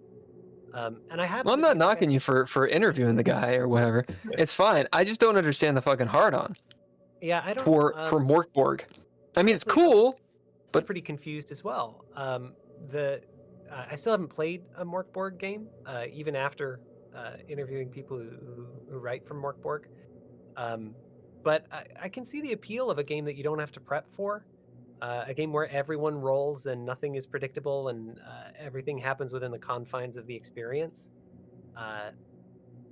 So there's something there.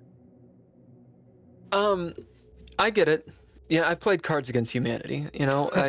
I get the idea of I guess what I'm looking for in a tabletop role playing game. What drew me to it was the lore, was the community, was getting into the game and using your character and all these things, telling a story. Even if you're playing, what is it, OSR, old school type games, as in like hard. Do you know what I'm talking about? Yeah, OSR being old school revival. I couldn't give you a list of the games that qualify. It seems to be sort of an unofficial. Yeah, it's a whole bunch of whatever. Yeah, it's the kind of game where you go into the dungeon. Why? No, you're not even asking why. You're just in the fucking dungeon. You're in the dungeon. You do the thing, and you go back to the dungeon. And it's you're role playing in the sense of Holker's playing the wizard, I'm playing the barbarian, you're playing and sure, you can give them personalities, but that's a far cry from like 5th Ed, right? Where it's like, oh well, my character's a barbarian because, and I'm gonna leave the whatever. No, you're not gonna leave the dungeon because you want gold. That's the game. It's kind of OSR. Yeah, if that's what the game tells you to do, then sure. So your interest in Morkborg and Free League and such was simply, it's popular, it's interesting, you want to know more about it. Well, they were saying something, and people were listening, and more importantly, they were saying something from the perspective of a culture that I'm not part of. Like this is Nordic role playing. Vassen was specifically was Nordic role playing, and they handle monsters differently up there. I mean, every culture does, but like they couldn't help but come at it from a different perspective. I liked what they added to the conversation. I liked the way that game talked about monsters and had a different approach from the kind of very prescriptive, numbers heavy monster manual approach where this is the stat block and this is what it does exactly and this is the precise numerical value we put on this monster's functioning. Right. And anyone who works in conservation will tell you that it's never as simple as putting things on a spreadsheet. Even the idea of giving something a genus name and a species name, the way Carl Linnaeus did, the way we understand it now, is fairly recent in terms of human history, and there are other ways of talking about the natural world that may be just as valuable. So yeah, that was my interest in Free League. They knew what they were doing, they knew what they were saying, and they said it well. And that I think was enough to kind of bring them in and see what they added to this to the conversation. I summon Holker. What? Tell us about genus and species.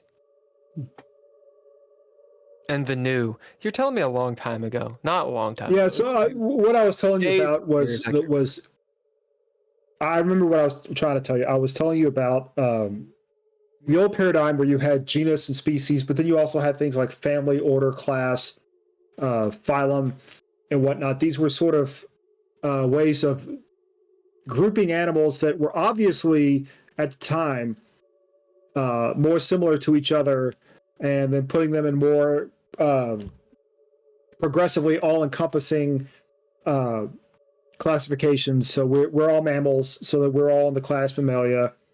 But we're also primates, so we're in the order primate. I don't know what the exact Latin name is, but we're primates, so we're in that order, and we're in a subgrouping of hominoids, which includes all old world monkeys and apes, and then and on and on and on and on until you get to humans, right?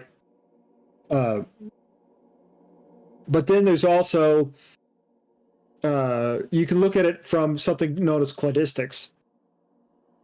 Cladistics is something that's now possible because we have a lot more knowledge of an animal's genetic relationship with other animals, and so now we know that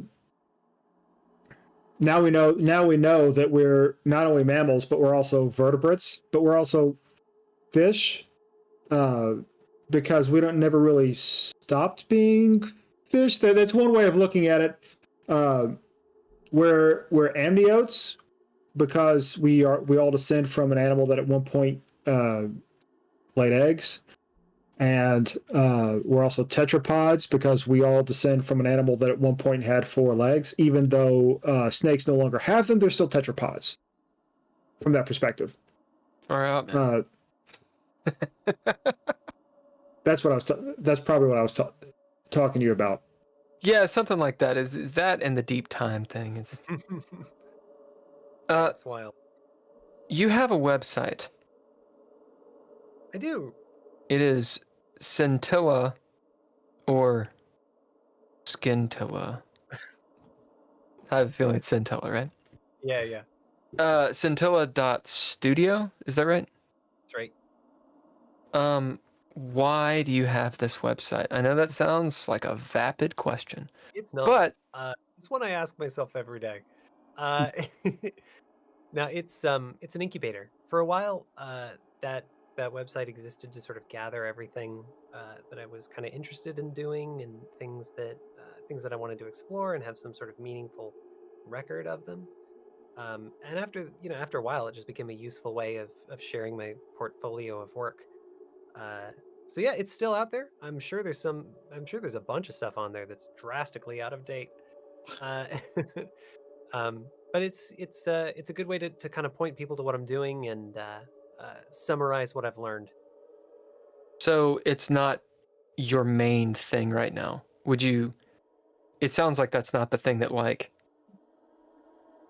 Yeah. I don't really I don't know what it makes. I know what I do. I do a lot of writing and I do a lot of marketing work for other companies, and I'm making a lot of games, and I'm working with some other publishers. And Scintilla Studio is a way to kind of gather all of that, I see. so I can point people at one website rather than sort of truly reflecting the reality of my career, which is fractional, and working with a lot of different people who have their own websites and interests.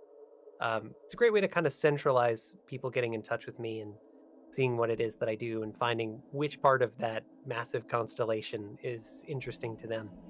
No, you're well, I obviously have Jesus, I've got a knife. That's gonna be good. What are you writing? At the moment, I'm still writing some things for Extinction. I'm still working on some Mage-Hand Press properties. We're doing a lot more dark matter these days. What's dark matter? Dark matter is a science fiction conversion for 5th edition. So everything that you love about 5e, if you love 5e, Hate it all. Hate it all. Someone, I think you can shoot it into space and play with guns and into space. Are you talking about into space? The the setting into space, the Dreadlord setting. Is that what you're talking about? No. No, you're not. It could be. Should we talk about that? No. Okay. No one wants to hear about that.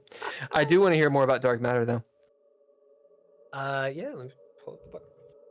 Dark Matter's 5th edition, but sci-fi. If neither of those things grab you, then maybe it's not your book, and that's fine. Oh, I've run 5th edition. It's happened before. It's we tried to get. Gosh, that looks terrible in that lighting. But yeah, Dark Matter is everything. That's a Haas book, right? This is how I knew I was in good hands with Mage Hand. Yeah, that's pretty slick.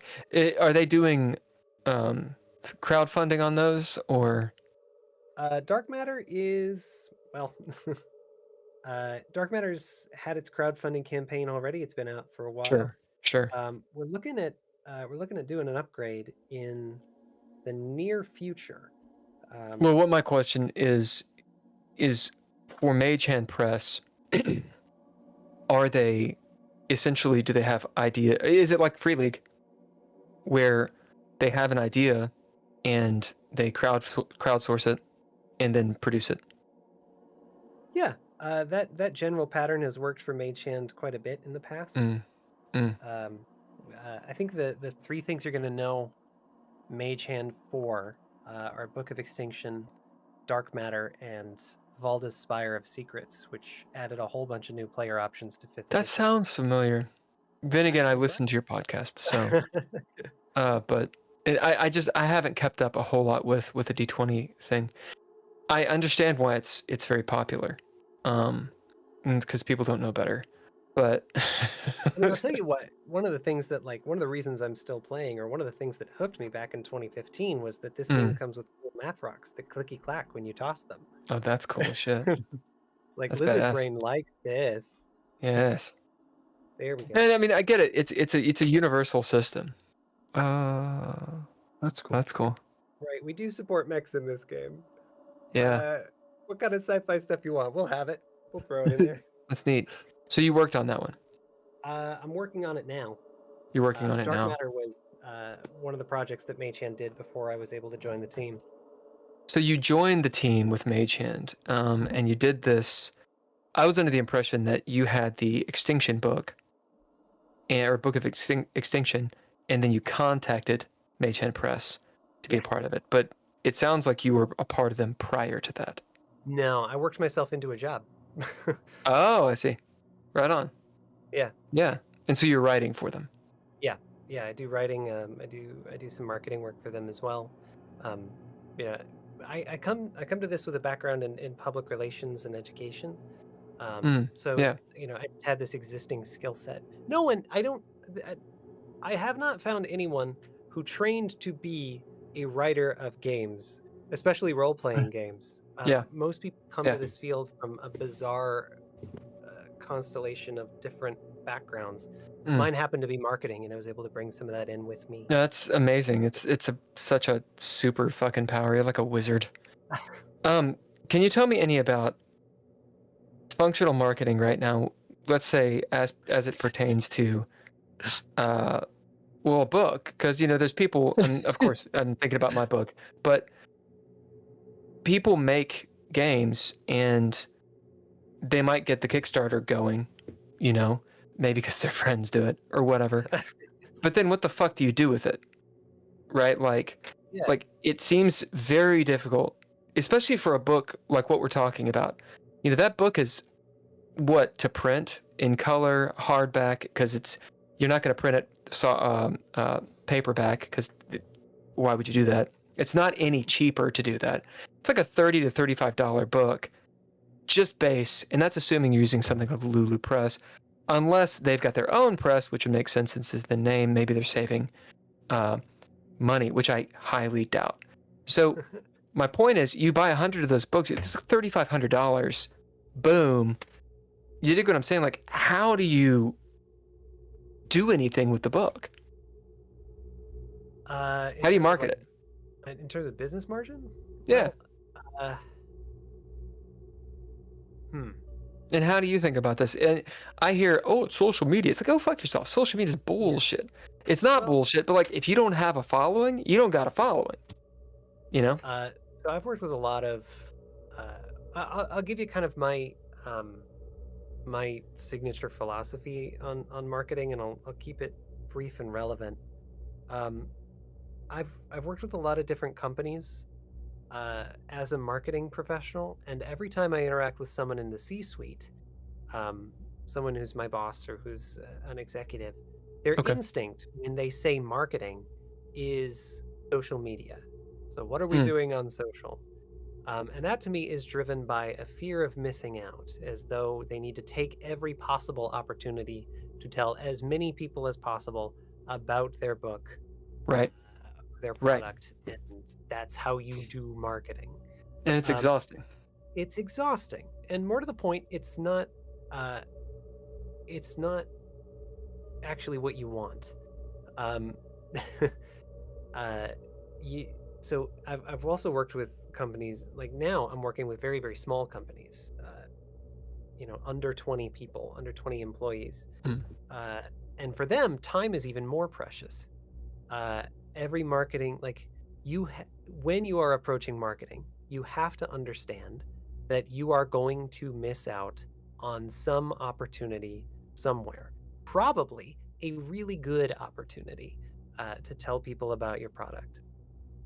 And that has to be fine, because you have to be driven not by this urgency to tell everyone everywhere all the time, but by an attitude where you're building relationships with people, you're finding the right people as much as possible, and you're doing so in a way that is already core to who you are as a creator or a company or a person.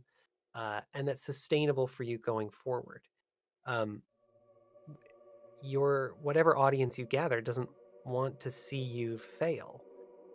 So if you're like striving really hard to reach more people at the expense of doing good work and delivering on what you are good at doing, and the thing that you want to be able to deliver to people, i.e., a really good book, a really good gaming experience, then that's missing out on the most valuable part of it. So yeah, I think people seem to think of marketing as something it isn't, and people are afraid, I think, to let go of what they can't have. It's very sort of a monkey's paw. But I try to tell people to focus on the one or two things you do well. Find one platform, just one platform, that you can manage in a way that's integral and core to the work you're already doing. A promise that you can keep. For me, that was a bite-sized podcast rather than long-form content. For some people, it's long-form content, and that's like what they love to do, and they do it really well. I hate it. Right? And then just find the one. Don't try to be everywhere. Just build relationships. The other thing that I like to think about hospitality as is hospitality. So if you ask someone to buy the book, their first question is going to be, well, how do I do that? And if you haven't thought 2 or 3 steps ahead of where your audience is at any given point and try to make that as smooth as possible for them, then I don't think you're doing it right. I think you need to look inward to your ecosystem before you look outward to things like social media that are just going to grab people off the street and shout at them. Just like, because I think hospitality is about anticipating needs. So if someone comes into your house, they're going to ask, do I take my shoes off here? And if you say yes, you need a place for them to put their shoes. They're going to know immediately the answer to that question. Right. The answer is no. If you say no, then fine. Like, okay, come on in. You're gonna find out. Right. What's the next thing they're gonna ask you? You got to be 2 or 3 steps ahead of people. Can I have a cup of coffee? I'm already making it. Right. Coffee's on this. Like, that's what I think makes it. That's what I think makes a good host. And I think good marketers are good hosts. So get your own. If you were to bring me on as your marketing guy, that's what I would do first. Is be like, let's get your house in order. Let's make sure that you are hospitable to people who are coming in and asking about your project and looking at the thing that it's going to give them. And then we'll figure out what's like the one way you're going to get in touch with more people and bring them into your house and have a good time with them. That's extremely good advice. Yeah. Thank you. I was thinking about how to apply that to the haunted house. Yeah, I think. Yeah, so Drizzle experience that you can't get anywhere else, but like there's some questions. When does it happen? Can I do it in June? Can you do it in June? You can do it in July. Wow. Okay. We have a special event in July. Yeah. That's what we were talking about last night. Right. So, Drizzle, he's giving you gold. Yeah. I tried to. No. That's excellent. And I think you're completely right, because marketing, it's what? Business. Huh? And you're supposed to be on TikTok and Instagram and Twitter. And I was telling Drizzle earlier, I was actually shouting because I was mad. Yeah. I've got like 15 accounts. And that's just counting social media. I mean, there's like 30 different versions. Oh yeah. I think millennials, a lot of times I only step up onto this soapbox for a second. I think millennials have like 30 to 35, because you got more than one Gmail address and all these things and these curated little versions of yourself, these little simulacra of you. And it's an absolute nightmare to maintain, to properly maintain these things. Every one of them is in its own ecosystem and has a purpose. And it's like we just kind of don't use it that way. Yeah. Yep. Interesting. Very interesting. Do what you do well, and people will find you. So I know you like the shorter form content. About how much time do you have? Yeah, I've got time. Be careful. How much time? I've got a few more questions for you concerning a lot of it concerns your podcast, because that's what I was seeing on the website. Yeah. Okay, cool. Well, let's take like a good 5-minute break. We can get some drinkage, use the El Baño if need be, etc., etc. And Holker can entertain us with his beautiful singing voice.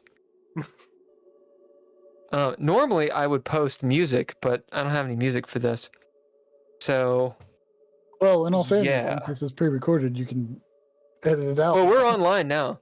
We actually are live. Yeah, we actually are live. Yeah. Sorry, I didn't tell shit. Because my computer, my computer, like, just ate shit. It ate shit. I have so many computers. They all ate shit.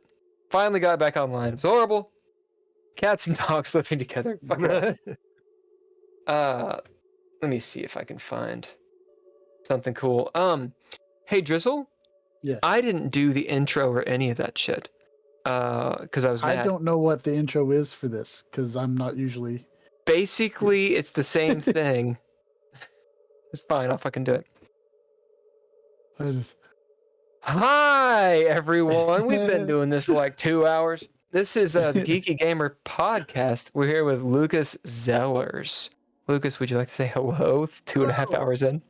This is my voice, and the name that belongs to it. Who else do we have with us? You guys introduce yourselves. I'm the Drizzle. Oh, we did at the beginning introduce ourselves. Again. We just did. Well, I'm just saying we didn't go through like the actual Geeky Gamer intro earlier, but we did introduce ourselves. Yep. I'm Drizzle. You can see me Monday nights in the Dreadlord TTRPG different letters. I think I messed them up there, but no, you got it. Yeah. But yeah. A little bit of gamer, but mainly just one campaign for lots of years, as opposed to having a lot of experience in a whole bunch of different campaigns. Daniel. Wow. Yeah, my name is Daniel Holker, and I can touch my thumb to my arm. Can you really? So can I. Perform for me. Perform. Oh my God. Do that. Dear God. What monster are you? You should be more specific, Holker. Yeah. I can do that too. Wait, can you? What? Just Indeed. Right. So I would play music, but Spotify requires me to log in. Everything at the GGP, at the Geeky Gamer Podcast. This is what I want to leave you with before we go on break. Everything sucks. And we've got 5 minutes. Did I really? Yeah, everything sucks. Of course. At least on my screen, you froze. Of course. So my girlfriend bought and sent me some ashwagandha. This, I am down. Have you guys ever heard of this stuff? It's got some other. Yeah. Dude, I know it's like homeopathic roots or something, but this shit this shit like actually evens my horrid mood. I told her, I was like, oh yeah, I ran out of it like last week, and she was like, oh fuck.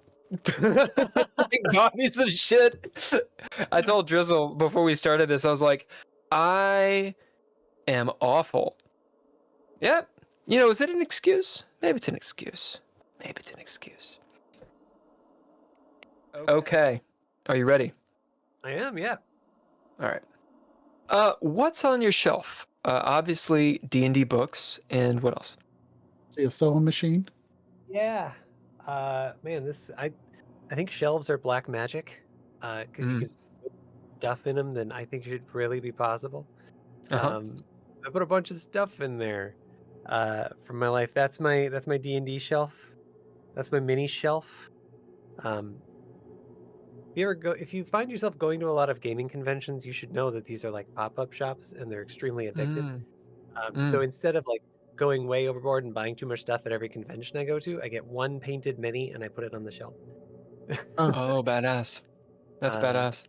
Next to it are a couple of birds and butterflies from my grandpa, who is an avid wildlife painter, and just some family photos and things. That's cool. It's a cool shelf too. It's like, this is my own curiosity. Is the wall actually like a polygon there, or is that just the shelf popping out from the corner? Very cool, man. Yeah. And the sewing machine, what are you sewing? That's my wife. Or what is someone? Yeah. She makes a lot of her own clothes. I'm actually wearing something she sewed for me. That's cool as shit. Yeah. Can we see it? I mean,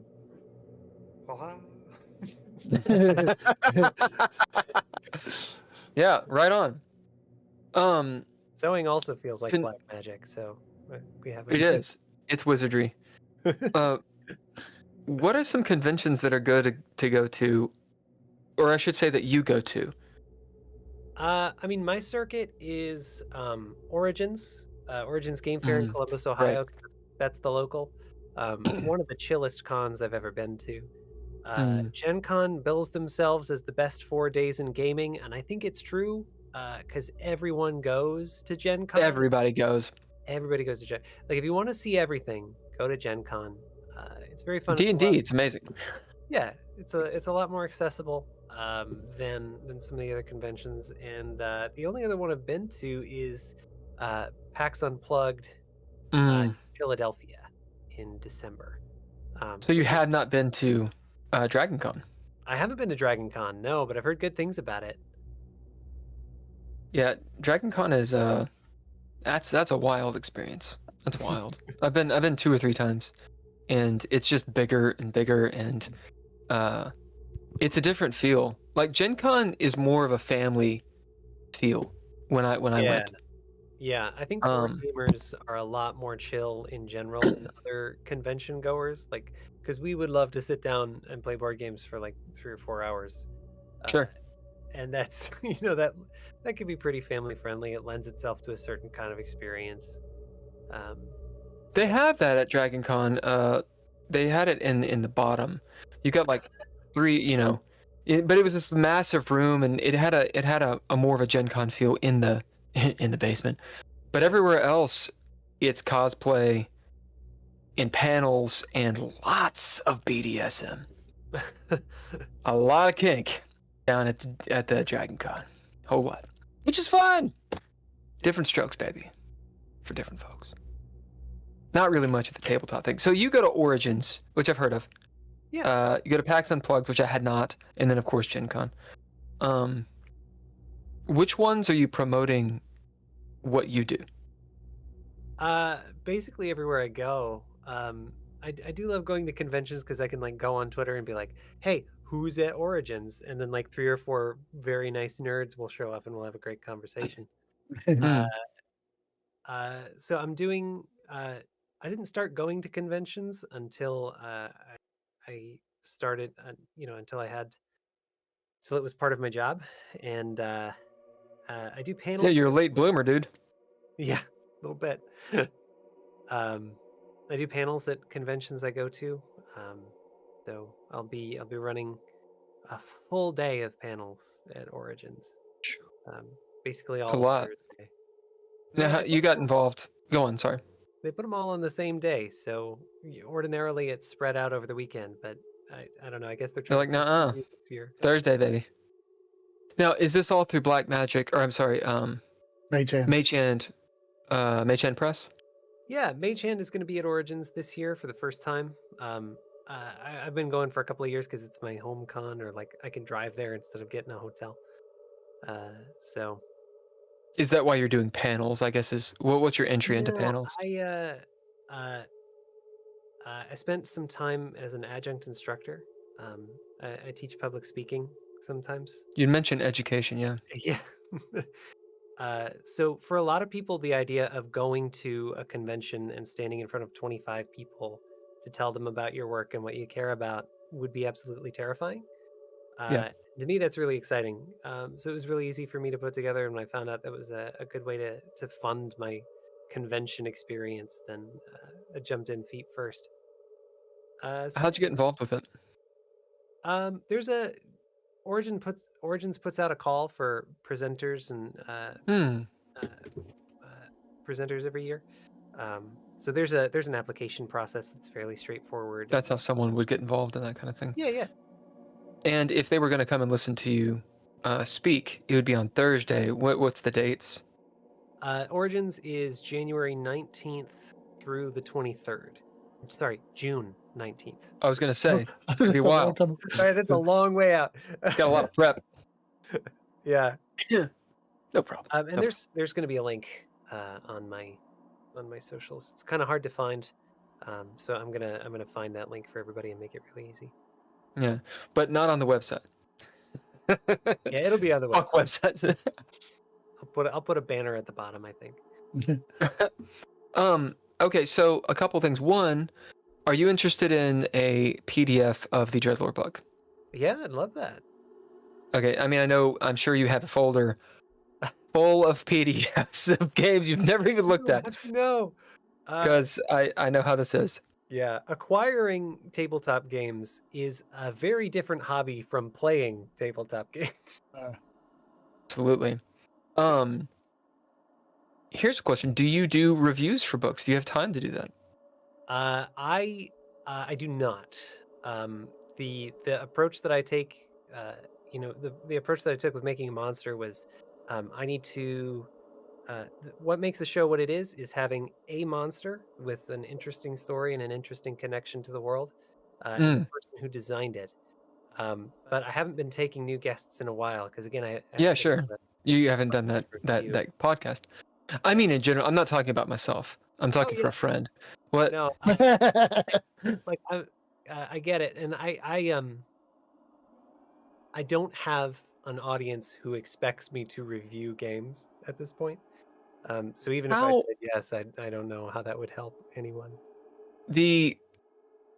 again, I'm digging on the podcast. I know that's a project that's it's there, but it's kind of on standstill while you do these other things.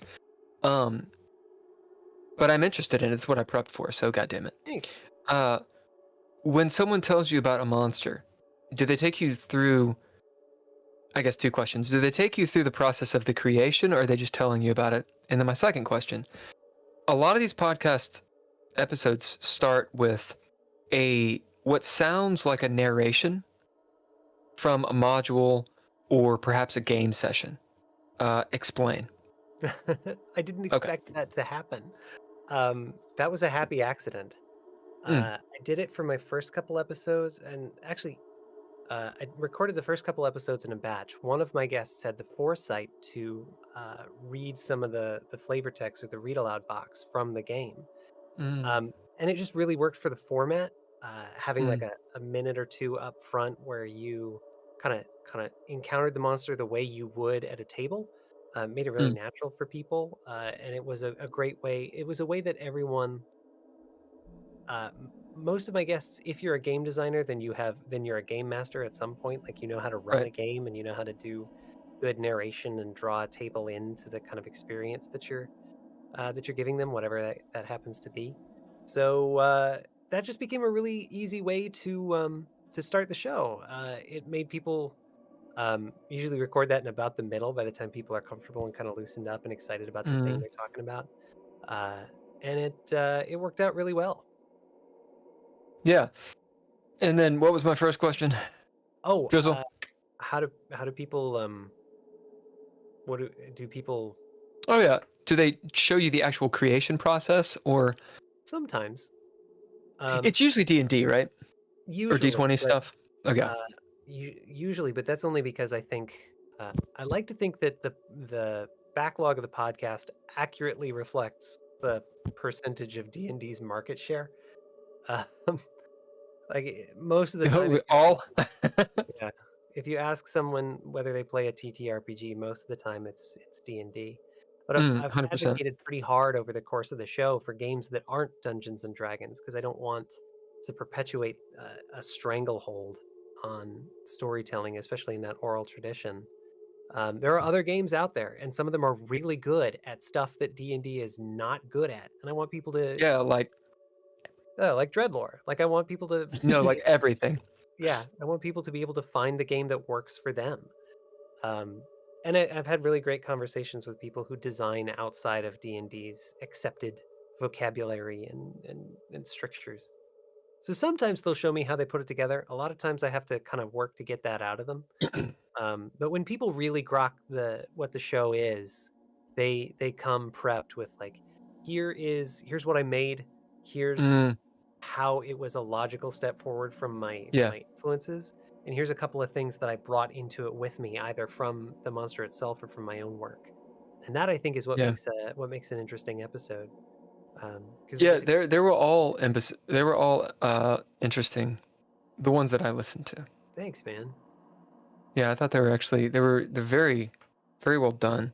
I don't want to lump you in. I'm going to though. I'm going to lump you in by just what I'm about to say. Okay. I watched. So this is not a political statement, but I'm going to say something political.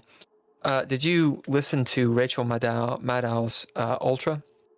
I did not. It's interesting. I mean, a lot of people won't dig it, but Rachel Maddow, like, whether you agree with her or not, the format of this very, very successful podcast, your podcast reminded me of. Well, great. It's really interesting. I was very impressed. Yeah, I'll have to check it out. By it. Yeah, and jealous. No. The YouTuber that I was talking about prior, Professor Dungeon Master, his channel's Dungeon Craft, specifically Dungeon Craft, the #1, and he talks about D&D a lot. One of the things that he mentions is essentially clickbait. So it's a YouTube thing, right? People saying things like, for example, D&D, Doom, that kind of stuff, or I quit D&D, that kind of stuff. And he has this whole apologetic about clickbait, and specifically about talking, or always having topics surrounding D&D and D20. And essentially it is this. It's what people click on. So if you have an episode or a title that says something like, hey, look, here's this new system, it's all cool and all these things, it's D6, no one clicks on it. But if you say something like, oh, check out this, Bram Stoker's Dracula setting, D&D, everyone clicks on it. And that's a deal. Like, people want to hear about D&D. It's Dungeons and Dragons. It's cool. It's a cool name. Cool fucking logo. And for some reason, people think it's easy to learn. How long did it take you to learn D&D?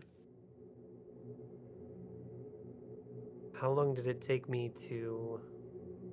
You played in 2015, you said? Yeah. Which part? Playing, writing? Well, here's a better question. And of course, it's facetious, seeping with facetiousness. How long did it take you to read the PHB, the Player's Handbook? I'm not sure I've read it top to bottom. Oh, how long did it take you to read the Dungeon Master's Guide? That book that explains how to run the game. Oh, that one? Yeah. I've read... Didn't read it, did you? Chunks of it, but just like the parts that I needed. Think about that for a second. I feel really deeply in love with the planar cosmology part. Dude, it's the best part. It's the best part. Planescape is hands down, in my opinion, the best part of D&D. I believe Monty Cook was a big proponent of it. I may be wrong on that. I think it's Monty Cook, maybe Tracy Hickman. Not sure. Planescape's awesome. What I'm trying to say is, how'd you learn it if you didn't read the book? Because I can't name a board game that you don't have to read the book to learn. Oh yeah, we learned it together by trial and error with a small committed group of friends that I already trusted to make mistakes and be emotionally vulnerable with. Sure. So, and I think that's what I've noticed talking to a lot of people about TTRPGs is that the first time you play will set the tone for whether or not you enjoy this hobby at all going forward. 100%. 100%. If you end up at a bad table for the first time, you're done. A bad table for you, then you're gonna assume that this is not you, and maybe that's fine. Maybe it is. It's a shame. Giving it a chance is good. My first foray was I was 12. They pulled me in from rollerblading, and and they were like, "We're gonna play D&D," and I was like, "Okay," because they're in Kentucky, so they're like, "Ding dong, ding dong, ding." They were playing some D&D, and that was funny. And they were like, "We're gonna make characters," so I didn't know how to make a character. I didn't know what that meant, so I drew my character, thinking that was making a character. Right? Yeah. I had no idea what dice were. And Mortal Kombat 2 had come out, so my character had like Baraka arms, the big blades and shit. Yeah, and I was an elf girl because I was a 12-year-old boy. And I think I've told this story on stream. But the long and the short of it is, it takes us like a couple hours to make. They're all into it. Everyone, of course, is an elf. And they're like, cool, here's the lead-in. all of the male elves have gone off into the forest to hunt, which immediately I was like thinking of Tolkien. So I was like, wait, why the fuck are we in the forest hunting? Aren't we like civilized? I mean, elves live in the forest, sure, but we're gonna go hunt? What? Seems a little weird, like wearing pelts and shit. All the male elves go off and hunt. And while that happens, the orcs come and rape and pillage the village. Yep. They rape the horses and rode up on the women. This is a Three Amigos joke. And I'm like, yo, I'm a girl elf. And they were like, oh, you get raped and, thrown over the shoulder and enslaved. And I was like, and I'm out. Yep. And that was my first foray. Now, good, bad, ugly, whatever. I was like, you guys suck. Go play Magic, you losers. And I didn't play again until I had a college degree. And it was awesome. But it took like 12 years, to come back to it. So the whole point of me saying that is, I think you're right. What got you into it? I mean, what got you to give it a chance? Was it a group of people that were already playing, or what was the deal? No, it was just really persistent friends. And actually, 2015, I think, was when the Acquisitions Inc. podcast started. I don't know. It was one of the first actual play podcasts. Oh, wow. I did not know that. And then Critical Role started shortly after. So I was given a model of the game played well. And that kind of broke the ice a bit. Oh, okay. I see. Yeah. I see. And then I had some friends who were like, no, we really think we can get you a shot. We think you'd enjoy it. We're going to find some PDFs somewhere and get you some dice. And those two things together were what made it happen. So how long did it take you to learn it? To learn how to play? To learn how to play or to learn how to play well? Because I made... Just to play. Just to play? I made a lot of mistakes in my first campaign, and I didn't really know that they were mistakes until we were done. Holker and Drizzle have no idea what you're talking about. Yeah, it's hard. Honestly, at this point, it's hard to remember, man. That was like 9 years ago. You should have live streamed it. It would be immortalized on YouTube, like some other campaigns. Don't think I have the resilience for that. Neither do we. What I'm trying to say is, go on. From the sounds of it, you got into D&D just like I did. You were badgered to your friends till you played. Yeah, I mean, I was interested already, but like, they sold me on it. I knew I wasn't going it alone, and I knew I wasn't like on the hook for something I wasn't comfortable with. So here's a question: would if that group of friends, or perhaps someone you don't even know, were like, hey, why don't you play another game? You want to try out another game? How much, and this is an honest question, because I feel it as well, and maybe you don't. How much resistance is there to, oh man, I got to learn something completely new?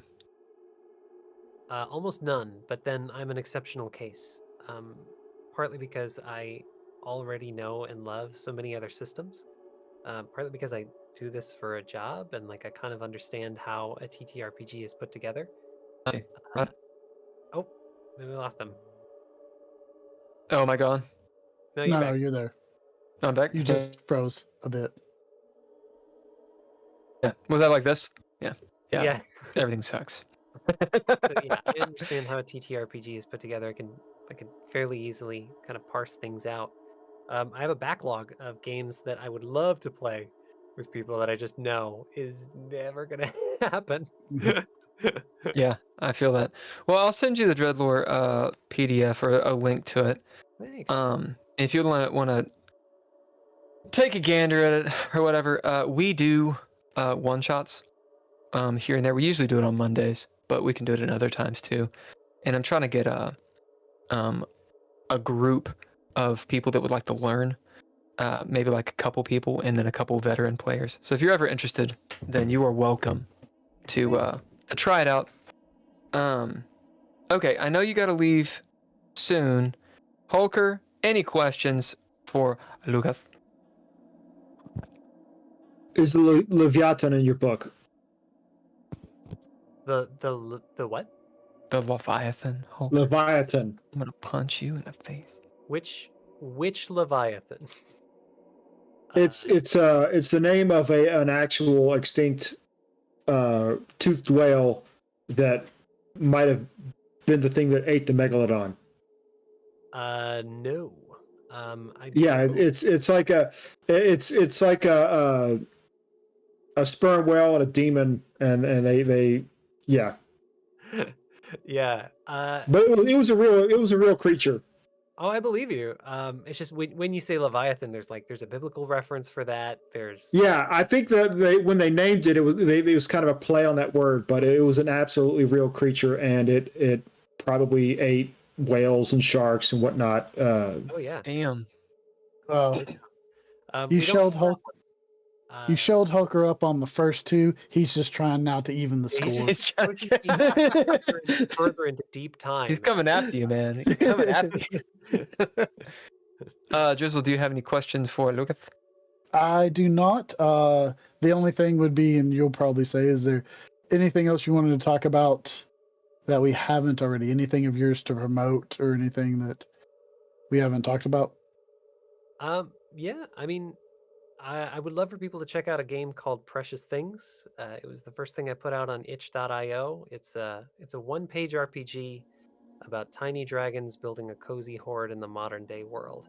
And it's also a promissory note for a much larger role-playing game that is to come later this year from Wet Ink Games. So yeah, Trent, I wanted to make a game for people who don't necessarily have a good first experience with tabletop role-playing games.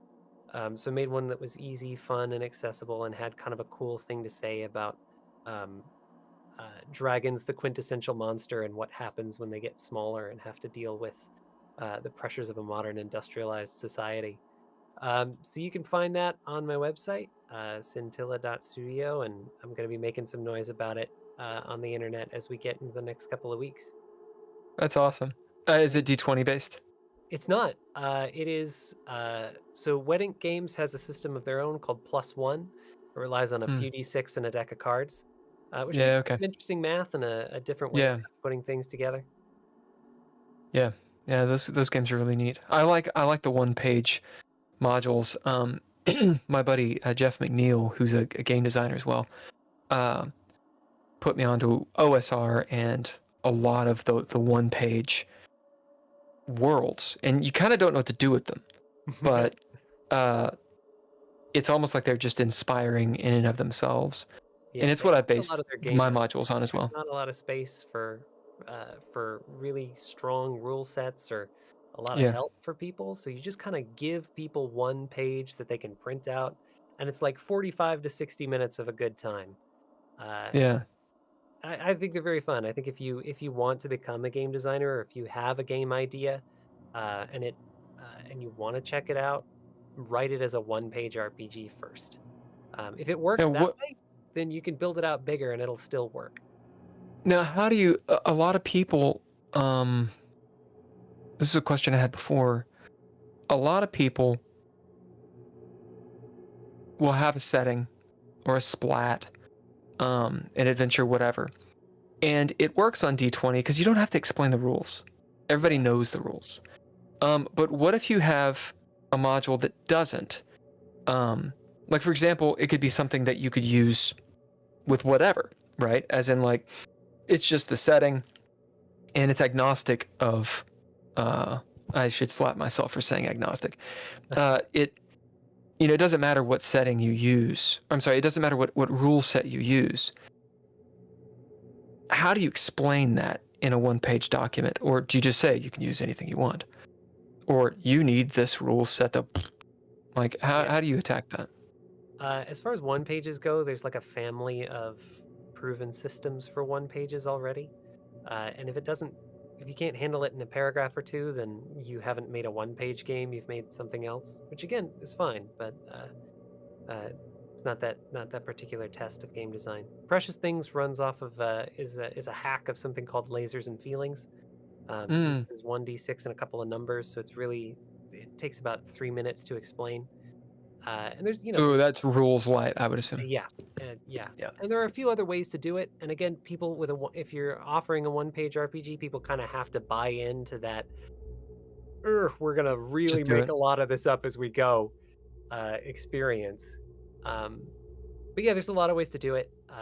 And I for me, if it's gonna be a game, I would love there to be mechanics and lore so that they can rhyme and tell me how this game is to be played. And to be felt and to be handled from a mechanical standpoint. Is it a faux pas to, for example, with your perfect thing? Is it Perfect Things or Precious Things? Precious Things. Precious Things. My bad. I wrote it down wrong. Precious Things.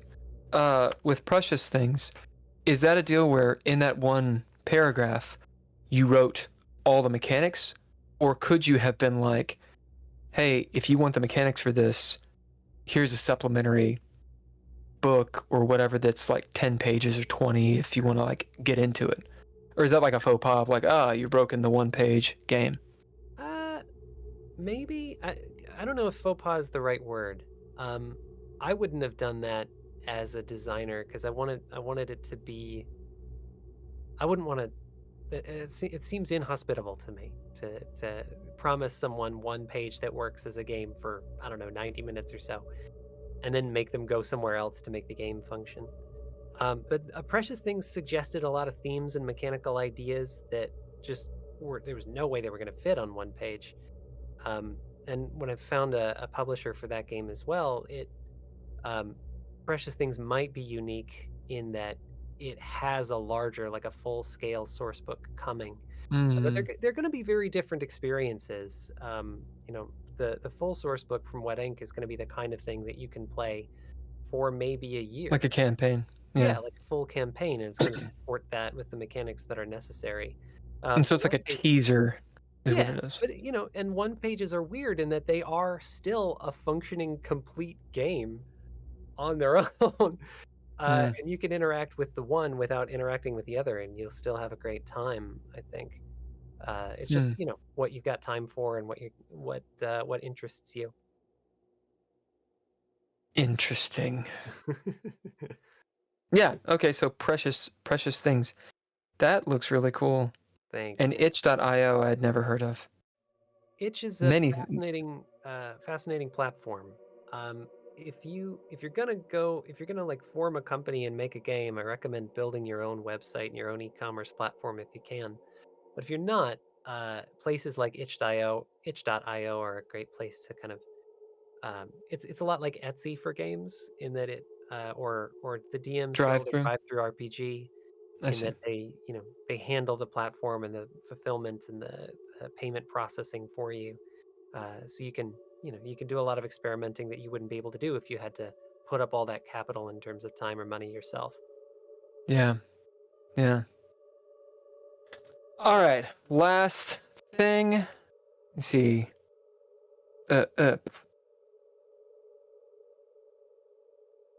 Holy shit, I think I got through everything. All right, anecdote. What's your favorite constellation? Orion. Orion's my favorite constellation too. Yeah. It's a winter constellation. Is it? Yeah. It's got. Why do you like Orion? Just the belt or the whole thing? It was easy to spot. And I come from coming from Northern Illinois and like the rural part of it. I was raised on land that was prairie, less than 200 years before I came along. It's the closest thing you can get to big sky east of Montana.